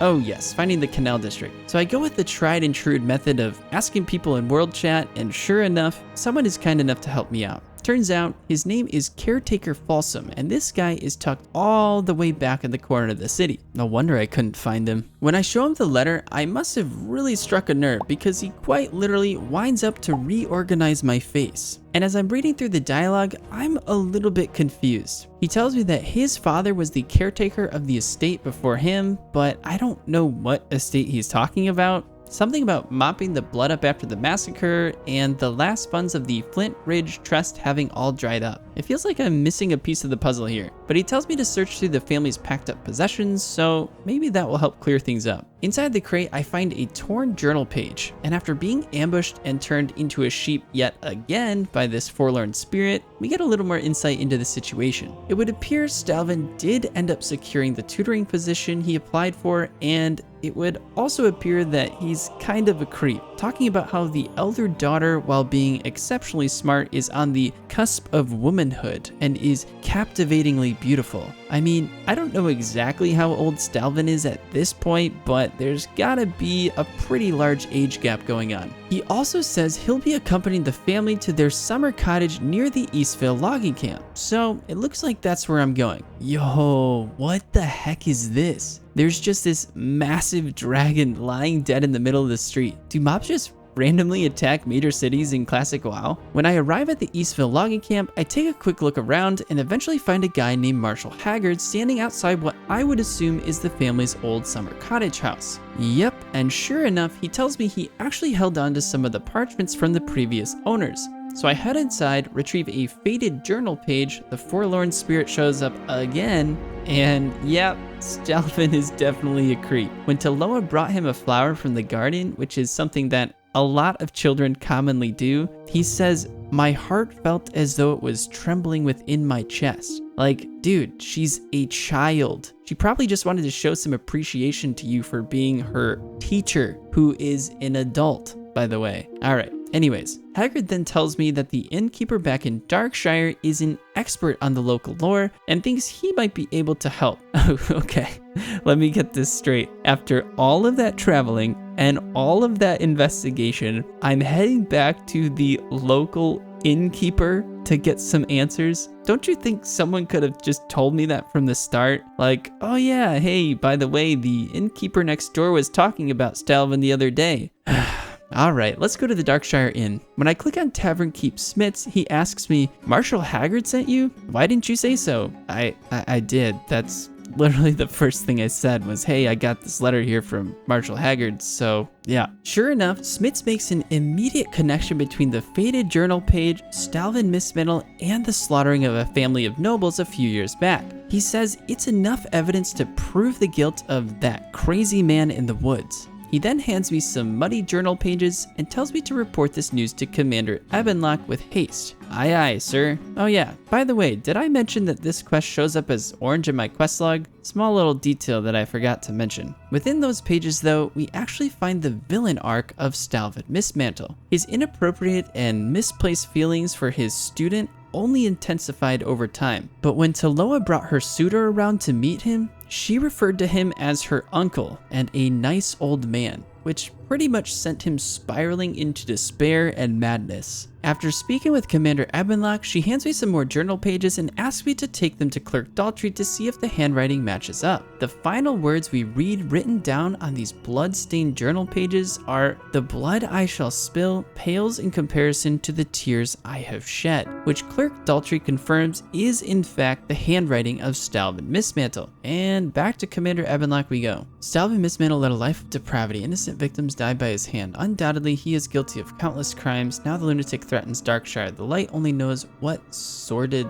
Axia is plotting. Travel to his cottage just north of town and execute Stormwind. Nice. So, the mystery is finally solved. Now, the only thing left to do is to bring about justice for Taloa and the rest of her family, who were brutally murdered by this crazed madman. It's time to go take down a killer. So I take a look at the map and notice that there's a small house located to the north of Darkshire. Based on the information I received from the commander, I have a hunch that this is where I'm going to find Stormwind. So I make my way north and yep, sure enough, I discover the Manor Mistmantle. This has to be the right place. As I near the cottage, my heart starts pounding in my chest and I feel a sudden chill run down my spine. Who knows what this lunatic is about to do to me? So I round the corner, build up the courage to take a step inside, and oh, he's already dead. Well, that was anticlimactic. The truth is, Stormwind was dead when I first came across his cottage in the woods, but remember how I mentioned that the quest showed up as orange in my quest log? Yeah, that's because Stormwind is level 32 and I'm only level 25. Realistically, even if he was still alive, I would have gotten completely annihilated. I probably wouldn't have even been able to deal damage to him because of the level differential. So I make a promise to myself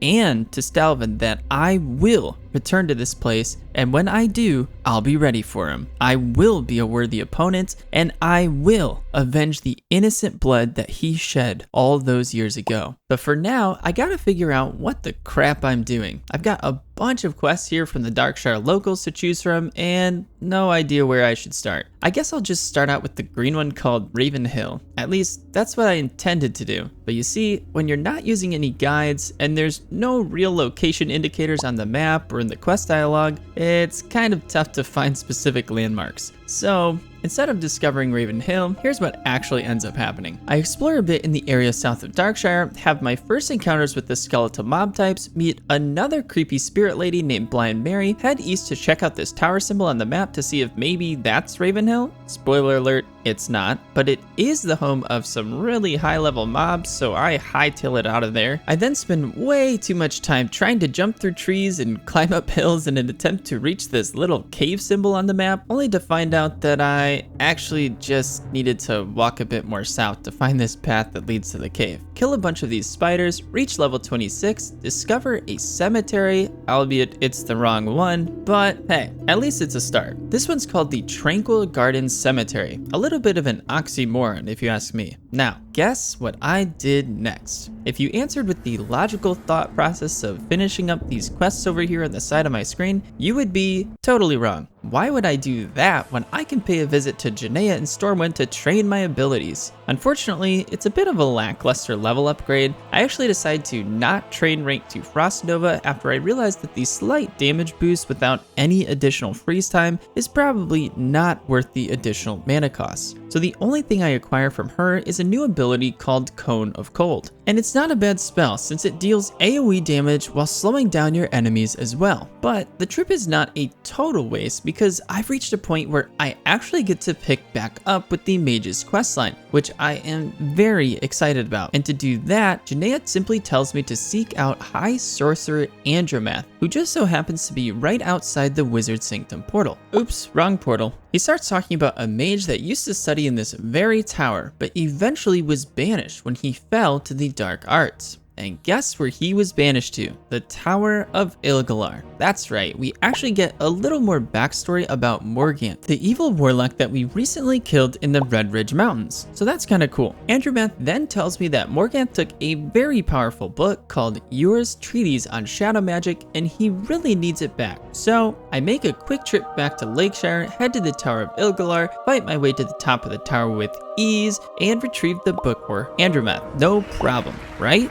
Wrong. This quest is without a doubt the most frustrating series of events I've yet encountered in my entire time playing Classic WoW. I thoroughly overestimate my character's power and spend way too much time trying to make it to the top of the tower. There's just this one spot where 2 of the demon dogs and a Shadowhide Slayer are right next to each other, and I cannot figure out a way to aggro them separately, which leads me to running away for my life countless times and even results in a couple of deaths where I'm forced to travel from the town graveyard all the way back to the tower. After almost an hour of trying and just about losing my mind in the process, I finally give up after the 3rd death. There's no way I'm running back there again. I'll just level up a bit and take another crack at it again later. So I hop on a griffin, return to Duskwood, finish killing these skeletal mobs for the Night Watch quest, explore the area a bit more, looks like Selma Saldian has been expanding her meat pie business, discover the rotting orchard, and ooh, I no longer have to ask the question, what is a worgen? It appears to be World of Warcraft's take on a werewolf, and I'm not gonna lie, these things are kind of terrifying. The way that they charge at you on all fours, their demonic red eyes glaring as they gnash their teeth at you, and don't even get me started on the worgen spellcasters, the Shadow Weavers.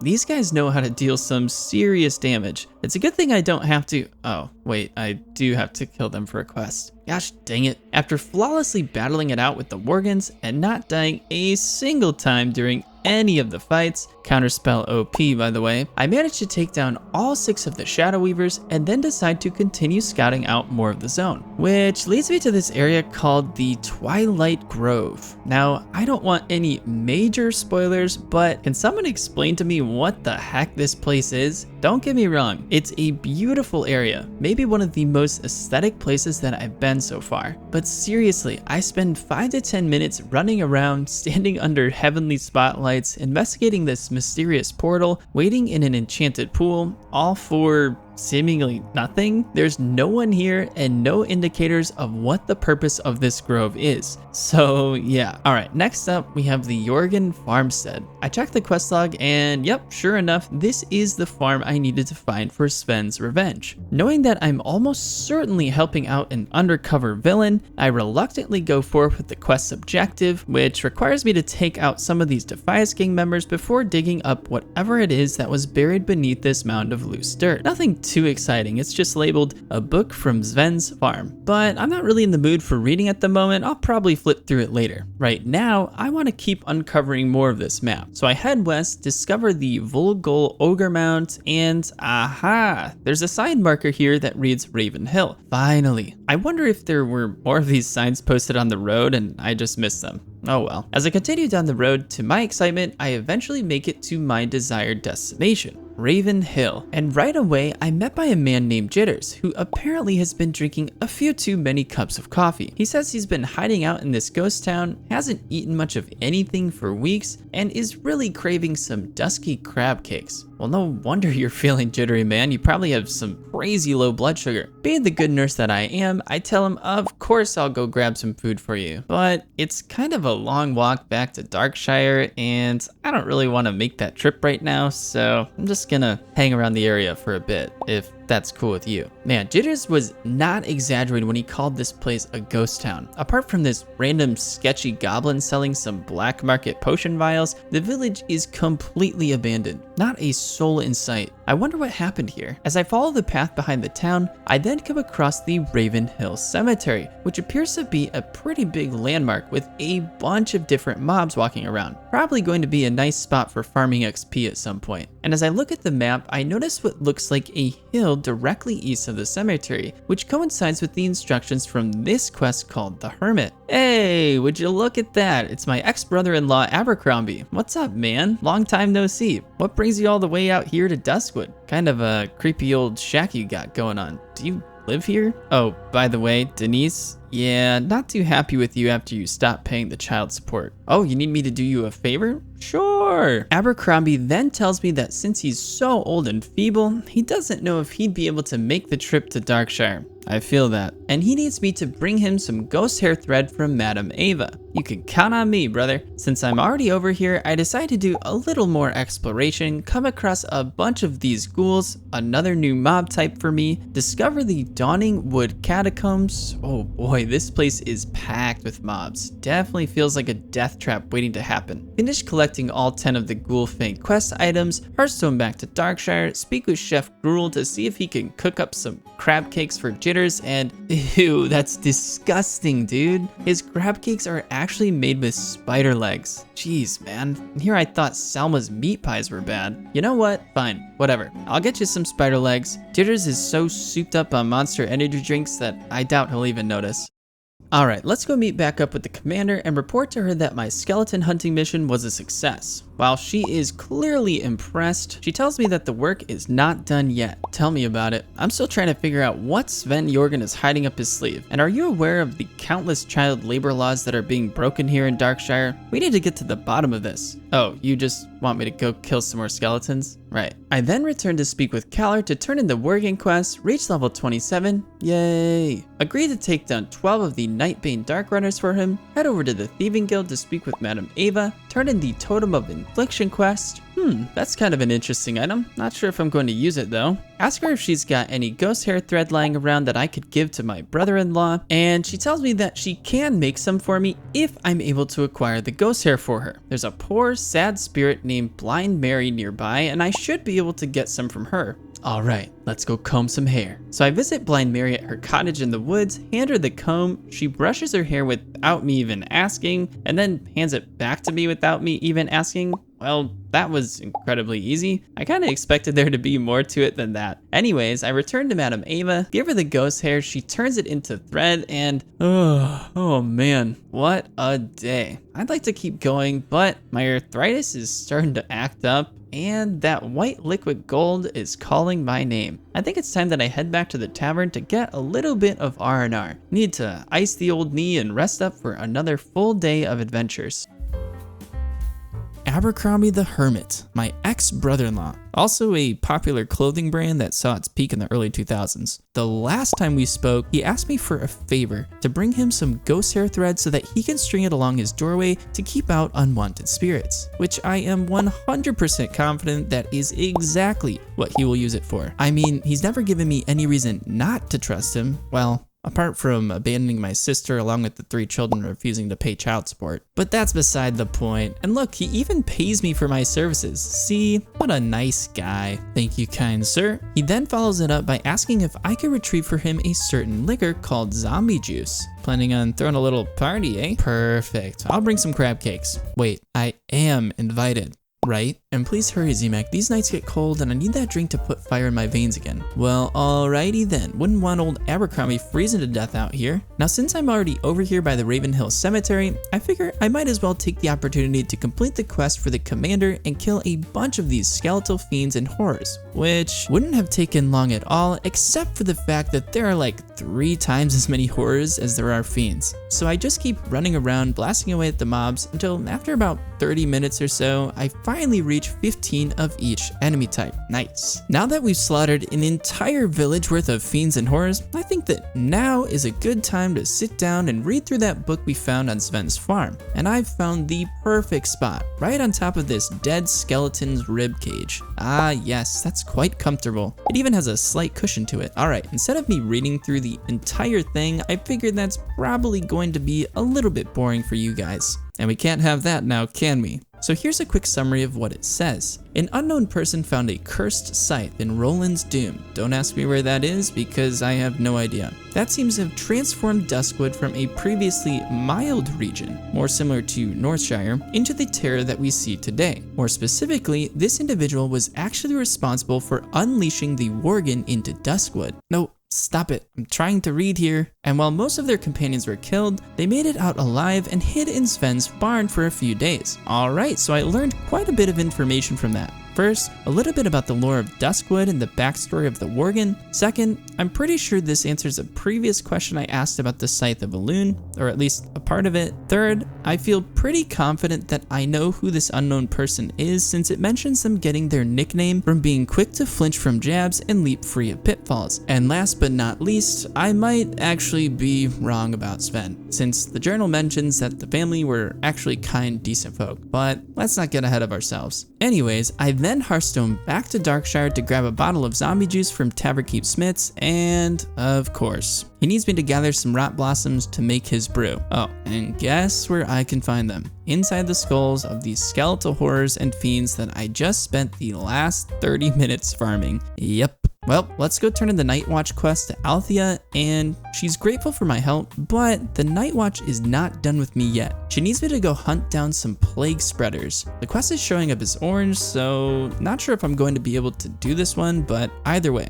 looks like I'm headed back to Raven Hill. Let's just group up some of these mobs real quick and unlimited power. No, but seriously, it's quite satisfying being able to round up a bunch of these mobs and take them down with ease. Oh my gosh, dude. I can't loot a rot blossom to save my life. But wait a second, I think this is my first ever blue weapon drop. Nice. I can't use it, but still. And there we go. It took me another 30 minutes farming those skeletons to get the 8 out of 8 rot blossoms, but we got it. So I returned to Taverkeep Smith's, hand him the rot blossoms. He tells me he'll put in a good word for me with the commander, hands me a bottle of zombie juice, and then says, and be careful with this stuff. It's strong enough to raise the dead.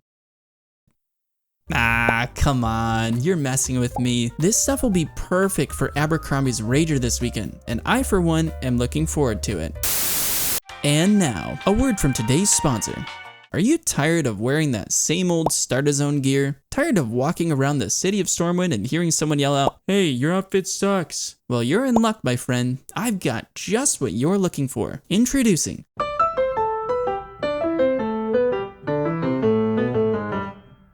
ZMAC Republic, a brand new, independently owned clothing shop opening up right here in the city of Stormwind. Not only is every single item handcrafted with the highest quality of materials, but you'll also look super cool while wearing it. Everyone will be jealous of you and your new clothes. We've got simple linen pants, we've got white linen shirts, you name it, and there's about a 10% chance that we can make it for you. But that's not all. As of this very moment, we are offering new ZMAC Republic customers for a limited time the deal of a lifetime. Buy one, get one free for our top selling items. And if you call right now, we'll even throw in a free woolen bag at no extra charge. That's right, no extra charge. So come on down to ZMAC Republic to get your new drip on. And remember, we've got it 10% of the time, every time. Yeah, so as you can see, I started working on the tailoring profession. Once I had decided that I wanted to go with tailoring, I began saving up all the linen and wool cloth that I came across. And thankfully, I had saved up enough to just fly through the first 100 levels or so. I think I ended up at 125 or something like that, which to my surprise actually allowed me to make some pretty decent gear. And I successfully sold a good amount of the woolen gloves and pants. But silk cloth is a totally different story. I haven't been looting much silk at all, which seems to directly correlate with the level of mobs that I'm killing, so I'm not able to progress the profession much further as of right now. That's alright though, the tailoring was a fun little break from my typical exploration and questing. I'll definitely come back to it at some point once I've acquired more of the silk cloth. Anyways, where was I? Oh, that's right, Abercrombie's Rager. And what better way to pregame for the party than to run around killing a bunch of Worgen? Really gets the adrenaline going, if you know what I mean. So I finished killing 12 out of 12 Nightbane Dark Runners, turned in the quest to Kalar, and oh boy, he has another task for me. He thinks I'm now ready to take on the toughest worgen infested in the woods, the Vile Fangs and the Tainted ones. Oh yeah, you better believe I'm ready for it. Who does this guy think he's talking to? I'm like in the top 1,000 mages of Azeroth, maybe. Oh look, I'm back at Ravenhill. Gotta bring Abercrombie his liquor. Haha, told you guys the heavy woolen pants are one of my top selling items. Nice. I need that zombie juice to keep me warm on these cold, dark nights. Wait, so you're not actually throwing a party? Dang it. Remy 2 times is going to be very disappointed. 1,000 thanks, Zemak. You warm an old man's heart with your with your kindness. Oh, Abercrombie, always the jokester, aren't you? Gotta love this guy. Anything else I can get for you? He then asks if I can grab him some ghoul ribs so that he can make some sort of effigy, kind of like a scarecrow for ghouls. As a matter of fact, that will actually work out perfectly since I was already planning on taking an evening stroll through the catacombs. I need to hunt down some plague spreaders for the commander, so I knock out 2 birds with 1 stone, eliminating 20 out of 20 plague spreaders while also collecting all of the ghoul ribs needed for the effigy quest. Return to Abercrombie, hand him the ribs to complete the quest, reach level 28, and unbelievable. A bunch of ogres were bullying Abercrombie the other day when he was innocently trying to collect some herbs. He says he was forced to run and left behind a crate of precious tools and herbs. Well, if there's one thing I simply cannot stand, it's bullying. Just tell me where they're at and I'll bring back some of their heads for you. Oh, you just want the tools and herbs back? Well, how am I supposed to know that? Everyone else in Azeroth is always asking me to bring back decapitated heads for them. You know what I forgot to do? I forgot to return that book to Sven. The one about the cursed site, the lore about Duskwood, and the worgen. Yeah, let's go turn that in. That shadowy figure I saw was a witness to my family's death. About that. I feel like I owe you an apology, you know, for laughing about your family dying and all. There are questions I'd like to ask that man, if only I knew who he was. I think I might have an idea about that. But Sven responds with, I don't want speculation, I need to know for sure. Take the book you found and show it to the townsfolk in Darkshire to see if they can help. Okie dokie. So I head back to Darkshire, turn in the Night Watch quest to the commander, acquire a nice little gunny sack. What is a gunny sack? Wait, that's it? No more quests to go and kill other monsters? Did I do something wrong? Please, Althea, I'm sorry. Give me another chance.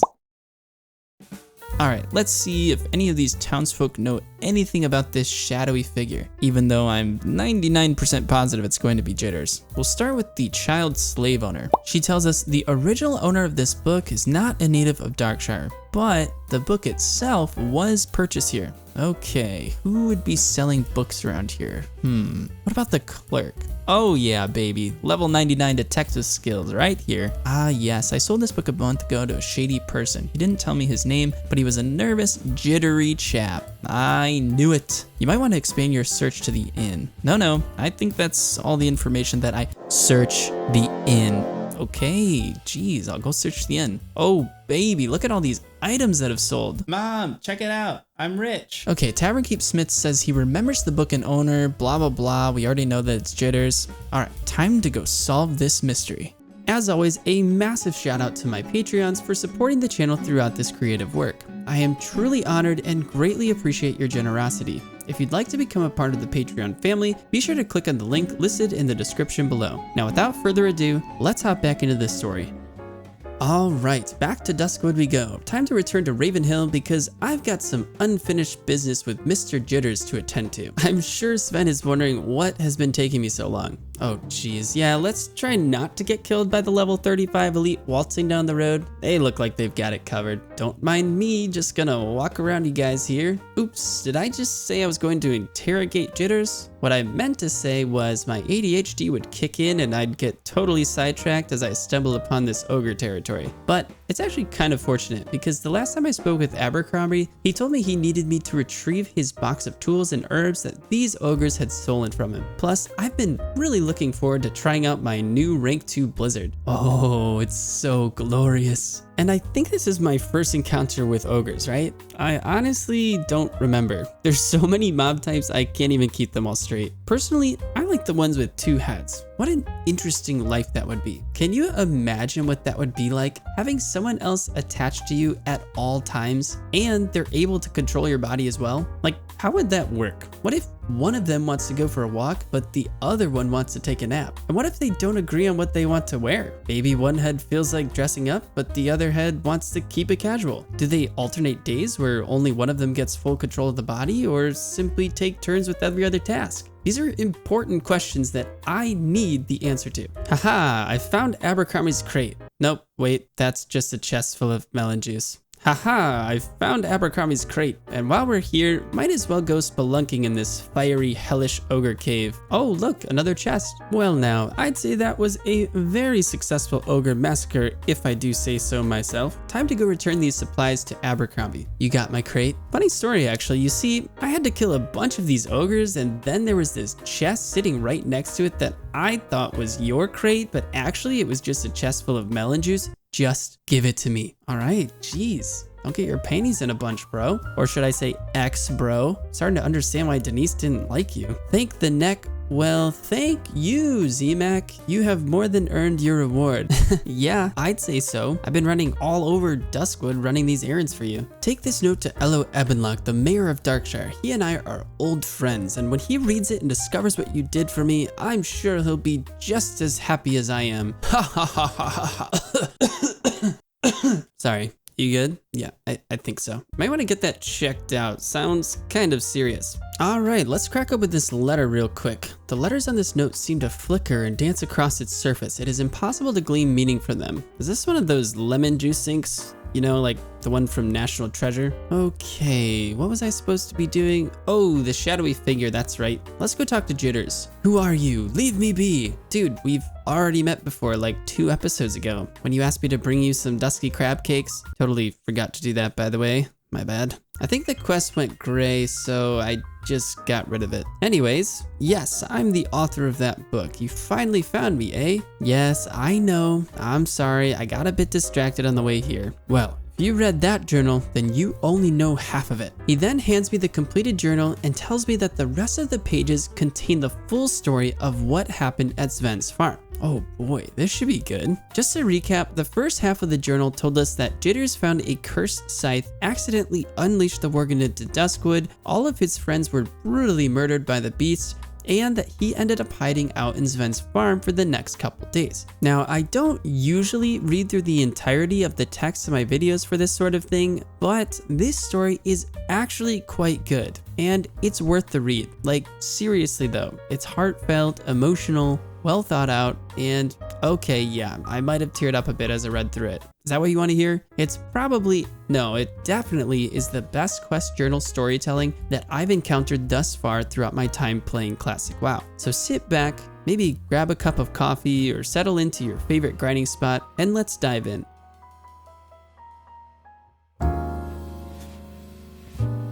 Perhaps I am doomed to witness the change I wrought on Duskwood. Perhaps it is my fate to watch as the Worgen tear into this land, staining it ever darker with their foulness. If that truly is my fate, then it's twofold. For the Worgen are not the only power to clutch at Duskwood. The fiends from Deadwind Pass have also staked claim. That is the next chapter of my tale, and I pray it is the last. After surviving the flight from Roland's Doom, I hid within a barn owned by a man named Sven. I spent a few days in the barn, and such horror lingered with me that I never once made myself known to Sven or his family. But from what I saw from my hiding place, I knew these farmers were quite decent folk. Had I stepped from my concealment, I think they would have taken me in, but trust is hard for me. Harder still after that shock in the mine. So I remained hidden, and it saved my life. A few days after I arrived at the barn, Sven left his farm for Darkshire. He kissed his wife and smiled to his children and promised to return soon with toys and sweets. The poor man. That was the last time he saw his family unmutilated. At least they parted happily. And at least his wife was the first to die and was freed from seeing the slaughter of her children. But these small graces do nothing for me. I saw what happened, and it will ever haunt my dreams. My hand trembles as I recall the details of that night when Sven was away and his family was doomed to face the Black Riders alone. Again, regret claws at me, for I was there and could have risen against those fiends from Deadwind Pass. But it's a false regret. It's the same that plagues any survivor of a tragedy. I know that had I left my place of hiding, I too would have been killed. My body ripped and torn, and its pieces spread so widely that I would not be recognized. But even though I know I could have done nothing to stop this heinous murder, one true regret does remain. I brought the Black Riders to Sven's farm. My discovery of the scythe not only unleashed the Worgen upon Duskwood, it drew the riders from Deadwood Pass. I know this because just before they began their slaughter, they asked one question to Sven's wife as she held her children close, giving them what comfort she could, though she was certain death was near. "The scythe of Elwynn," one of the riders shrieked in a voice both harsh and shrill, like the grinding of an axe on stone, and the last word, Elwynn, it croaked as if choking on the sound. Dread gripped me when I heard that voice, both from the horrid sound of it and because I knew the scythe of which the rider spoke. It must be the same cursed thing I drew from the rocks of Roland's Dooms days before. It was what the Black Rider sought, and it was what would kill Sven's family. I never learned the name of Sven's wife, as she was only ever called Dearest and My Love and Mommy by her husband and children. But I wish I knew it. I am the only living memory of her deed that day. And although she was just a farmer's wife, never have I seen a man or woman act with such bravery. Of course, she did not know of the scythe, but when she learned the riders sought it, in an instant a plan formed in her head, and it was bold and clever. If only it had worked. "The scythe?" she said in a calm voice. "Of course I do. Who here wouldn't?" She looked at the riders with steady eyes, and I would have sworn she spoke the truth if I had not known better. There was no way she could know about the scythe. Her gambit paid off. The same rider who uttered the question before bent his head slightly toward her and shrieked, "Where?" "I'll take you, all of you," she said, and I could see a small hope flicker behind her eyes. "But the way is far, and my children would just slow us. We must leave them." Her trick was simple, but simple tricks have the best hope of success. If it worked, it would lead the riders away from the farm. She would be lost, but her children would be safe. And it would work, if only the riders believed her noble lies. Although I have never been a student of the light, I prayed fiercely for Sven's wife as she stood against those terrible riders. "Please," I prayed, "let them believe." They stood frozen, and she met their gazes with calm. Then one rider looked up, as if hearing a distant call. He drew from his garb a small gem and peered into it. He then gestured with the bauble towards Sven's wife. A light crept from the rider toward the woman, shaping itself into a grim white hand. She stared into the light, unflinching, but I could see uncertainty behind her mask of confidence. When the hand reached her, it spread its fingers over her head and it squeezed. Sven's wife stood rigid as a board and her eyes grew wide, and although her lips pulled back to mouth a scream, no sound escaped. After a few moments of this torture, the hand released her, dropping her to her knees. The rider who held the bauble then sat erect in his saddle, and a loud voice erupted from it. "This woman lies," it said in a voice that has scarred my dreams. "She has not seen the scythe." After this, the rider's shoulders stooped slightly, as if a spirit within him had fled. And then, in the old shrieking voice it used earlier, these final words were uttered. "The Lord has spoken. Kill them." I cannot describe what happened next. It is clear in my mind, but even my wretched soul cannot put to paper the events of those next few grisly minutes. I can only write that Sven's family was killed, and soon after, Sven returned to this grim, deathly scene. Such grief was in him that I was afraid to show myself, and so afraid was I that he would find me, I fled from my hiding spot in the barn. I do not know where Sven is now, but I pray he will, someday, find peace. I spent the next few weeks moving from place to place, never lingering for fear of the riders. I am now in the abandoned town of Ravens Hill, as always, hiding. I cannot face whatever power they used against Sven's wife, and I know it searches Duskwood, even still, for the scythe. It is lost to me, and I thank the light for this, for had I kept it, I know I would have been found. Even now, I know in my heart that I will be found. I'm so tired. Oof, goosebumps. The author knew what they were doing. This sentence in particular where you read, "I never learned the name of Sven's wife, as she was only ever called Dearest and My Love and Mommy by her husband and children." That was such a powerful setup for the story. It really amplified the key moments: her act of bravery, her tragic death, and Sven's grief when he learned that his family was taken from him. I don't know, maybe it's just me, but there's something about that story that just grips and resonates with me. I hope that we encounter more stories like this throughout our journey. Right, let's go break the news to Sven. I'm kind of curious to see how he's going to react. Hey buddy, did you find who the shadowy figure was? As a matter of fact, I did. Here's the journal. I'm afraid it's a bit of a hard read. Oh, you're done with it already? Okay, that was fast. Sven doesn't seem too choked up about the story. He's actually more concerned with finding these dark riders and revenge. I have seen these riders in Duskwood and have seen them speak with the wizard Morbant Fae at the Forlorn Row. Another dark wizard named Morbant Fae. Sounds interesting. Oh, he's actually a necromancer. And before Sven turns me loose to take him down, he wants to test my strength first. So he tasked me with killing more skeletons. Yay. So I head back to the cemetery and it turns out that the mobs I need to extinguish are down here in the Dawning Wood catacombs. Ugh, healers. I hate fighting healers. They always take so long to die. Oh gosh, these guys are like immune to magic or something. The skeletal warder. Well, that's quite the pickle we find ourselves in, isn't it? How am I supposed to kill these warders? They're immune to everything. Looks like it's time for the power of friendship. Yes, it's been a minute, but I think it's about time we team up with some companions once again. Oh, and look at that. Easy peasy. It's honestly hilarious how often I forget that there's just other people running around that can easily help me with stuff. All right, let's finish up killing the 15 Skeletor Raiders. There we go. Turn in this quest to Sven. Your skill in combat, Zemek, cannot be doubted. Your resolve may yet see us through to the end of Morbant Fae. Well, are there going to be any more of those warders? Because those things kind of suck donkey doo-doo. Seeking wisdom, go to the city of Stormwind and speak with Bishop Farthling in the Cathedral of Light. Give him Jitter's journal and tell him you mean to face Morbant Fae. To Stormwind we will go, to Stormwind we will go. Hi-ho the Dario, to Stormwind we will go. Oh baby, the missing diplomat. So if you guys couldn't already tell, I'm a bit behind with the videos compared to where I'm actually at with my character. So I do know how some of these quests turn out. It's a pretty epic questline, but no spoilers. We'll come back to this one later. Good day, Bishop Farthling. Why, yes, that was me singing a little tune earlier. If you're looking for someone to join the church choir, I might...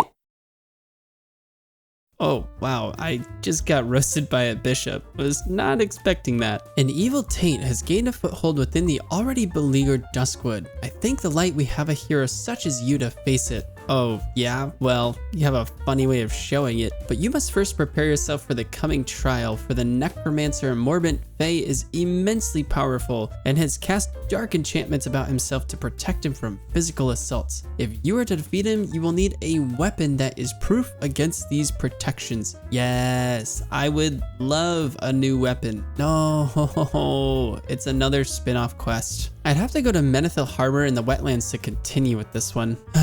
Has anyone else noticed these random pictures of hot women hung up all over the place? It's kind of hilarious. I then decided to stop at the auction house to stock up on some potions, take a griffin back to Darkshire, and what was I going to do? Oh, that's right. I need to deliver Abercrombie's letter to the mayor. I'm sure Lord Ebenlock will be quite pleased to hear from an old friend. Abercrombie? I don't know a person of that name. Wait, what? He told me you guys were buddies back in the day. Oh dear, this can't be good. You say you have a letter for me from this Abercrombie fellow? You know what? On second thought, it's probably not important. The letter, Zemek. Okay, fine. Might need some lemon juice for that. After looking it over, he asks, what language is this? It looks ancient. I can't read it. Right.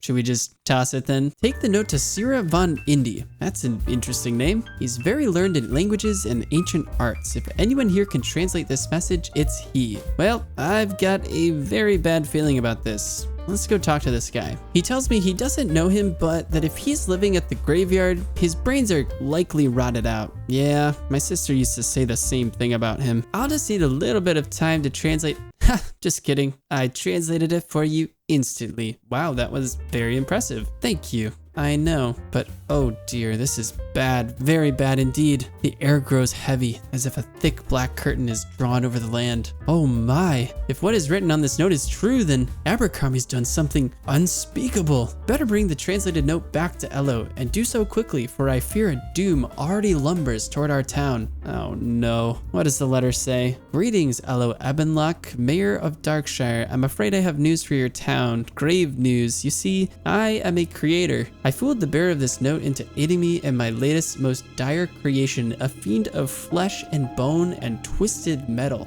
As you read this, it's likely outside my humble dwelling, gnashing its teeth and waiting for my word to go forth in slaughter. But you'll know soon enough, the embalmer. Gosh dang it, frickin' Abercrombie. He was using me this entire time. I should have known better not to trust him. Let's see what the mayor has to say about this. Ello reads the letter, and his face goes white. He then looks at you. Although the aid you gave Abercrombie may have been motivated from kindness, your actions have doomed our town. Well, shoot. So not only was I wrong about Sven, but I got totally swindled by the actual villain. This is not going to look good on my resume. But the mayor has something else to say to me. The embalmer is a name told in one of our children's stories. He was a kindly alchemist driven mad by the death of his wife, Eliza. Must have been his second wife. To restore her, he used dark magic to place his own heart within the bosom of his dead spouse. This revived Eliza, but it cursed her with a hunger for human flesh, forcing the embalmer to keep her buried. His heart is his power. Find his wife's grave, retrieve his heart, and bring it to me while it still beats. Do this and his power will be broken. Wait, what? While the heart still beats? That's, ugh. How does that even work? But, okay. Sounds like hope is not completely lost. I might be able to turn things around here. I just have to find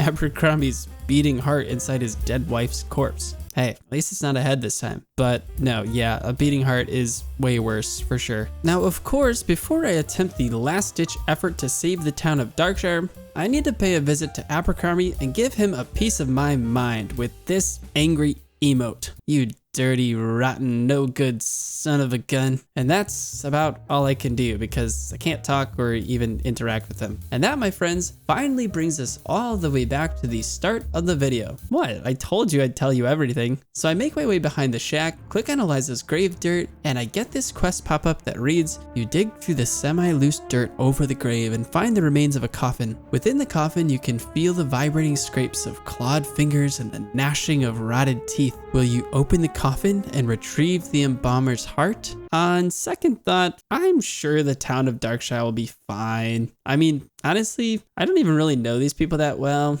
I literally just got here a few days ago, so all right. I'll open the coffin. Holy mackerel. She's a level 31 elite mob and a level 28 guard? Yeah, no shot. I'm getting out of here. Once again, it looks like it's time for the power of friendship. Yeah, baby. Found myself a teammate and his name is Daddy Pally. Guys, I promise you, I'm not making this stuff up. I just keep running into people with amazing, hilarious names. And just for good measure, we coax another random guy into helping us out. Had to sweet talk him a little bit. All right, let's do this. Oh crap, I immediately took the aggro. That's not good. Oh shoot, there's 3 of them on me.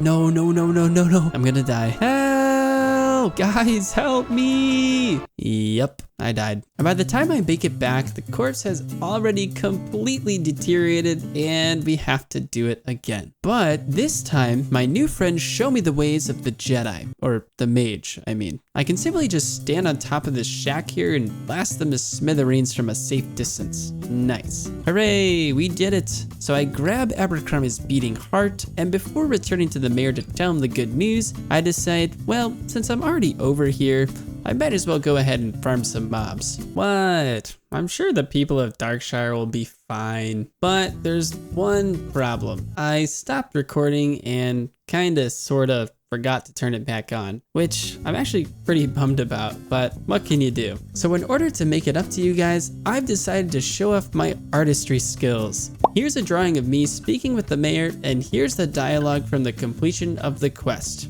You've done it. The magic within his heart will be proof against the embalmer's evil and a powerful aegis over the town of Darkshire. You have done a great thing for our people, Zemak. Your name will remain in our annals, in our what? In our annals? In our annals forever. And with that, I reached level 29. That was a fun little quest line. Nothing like getting some revenge on your deranged ex-brother-in-law. I can't wait to tell Denise about this one. Now you might be thinking, all right, he killed the undead wife, defeated Abercrombie. I guess that's it then. Well, hold your horses, buddy. I'm not done yet. I still have a full bar of XP to get through if I'm going to make it to level 30 by the end of this video. Plus, when I first entered Duskwood, I made a promise to someone, and I intend to keep it. Now for the leveling, it's nothing too crazy. I spend most of my time aiding Kalar with the population control of the Worgen. Yeah, remember the Vile Fangs and the Tainted ones? He wasn't lying when he said they're the toughest ones yet. I end up dying multiple times. They even tore through all of my clothes at one point, which puts me in a bit of a slump. A mid-WoW crisis, some might call it. Now during my time farming the Worgen, I run into this peculiar pair of players. One of them is only level 22 and the other is level 60. And while I'm trying to find some tainted ones to complete the quest, the level 60 is dashing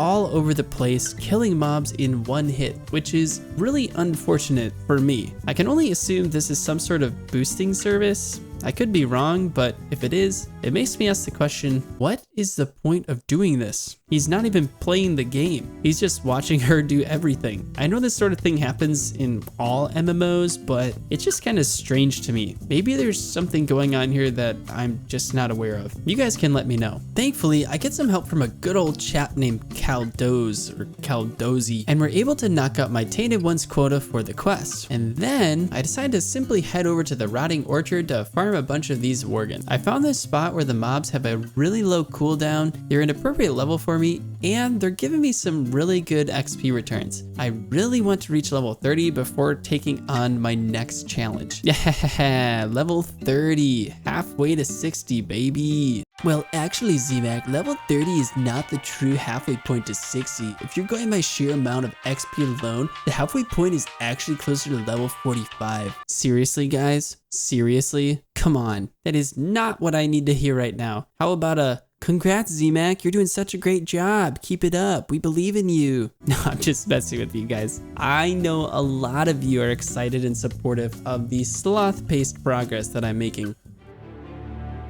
And now, the moment you haven't been waiting for, the final boss of Duskwood. At least for me anyways. When I first entered the region of Duskwood, I jumped into a quest called the Legend of Stalvin, and well, I was in a little over my head, considering that Stalvin Mistmantle was level 32, and I was just a measly, pitiful 26. I didn't stand a chance against the infamous child predator, but I made him a promise that one day I would return to his home and enact vengeance for all the innocent lives he stole those many years ago. And today is that day. Today is Retribution Day. So I make my way back to where Stalvin lives, and seriously, he's not spawned again. I guess I'll just stand here and wait for him to respawn. Oh, there he is. So I give him a little Frost Nova Blizzard Wombo combo just for good measure. Taste vengeance, you creep. It's over. It's done, Sam.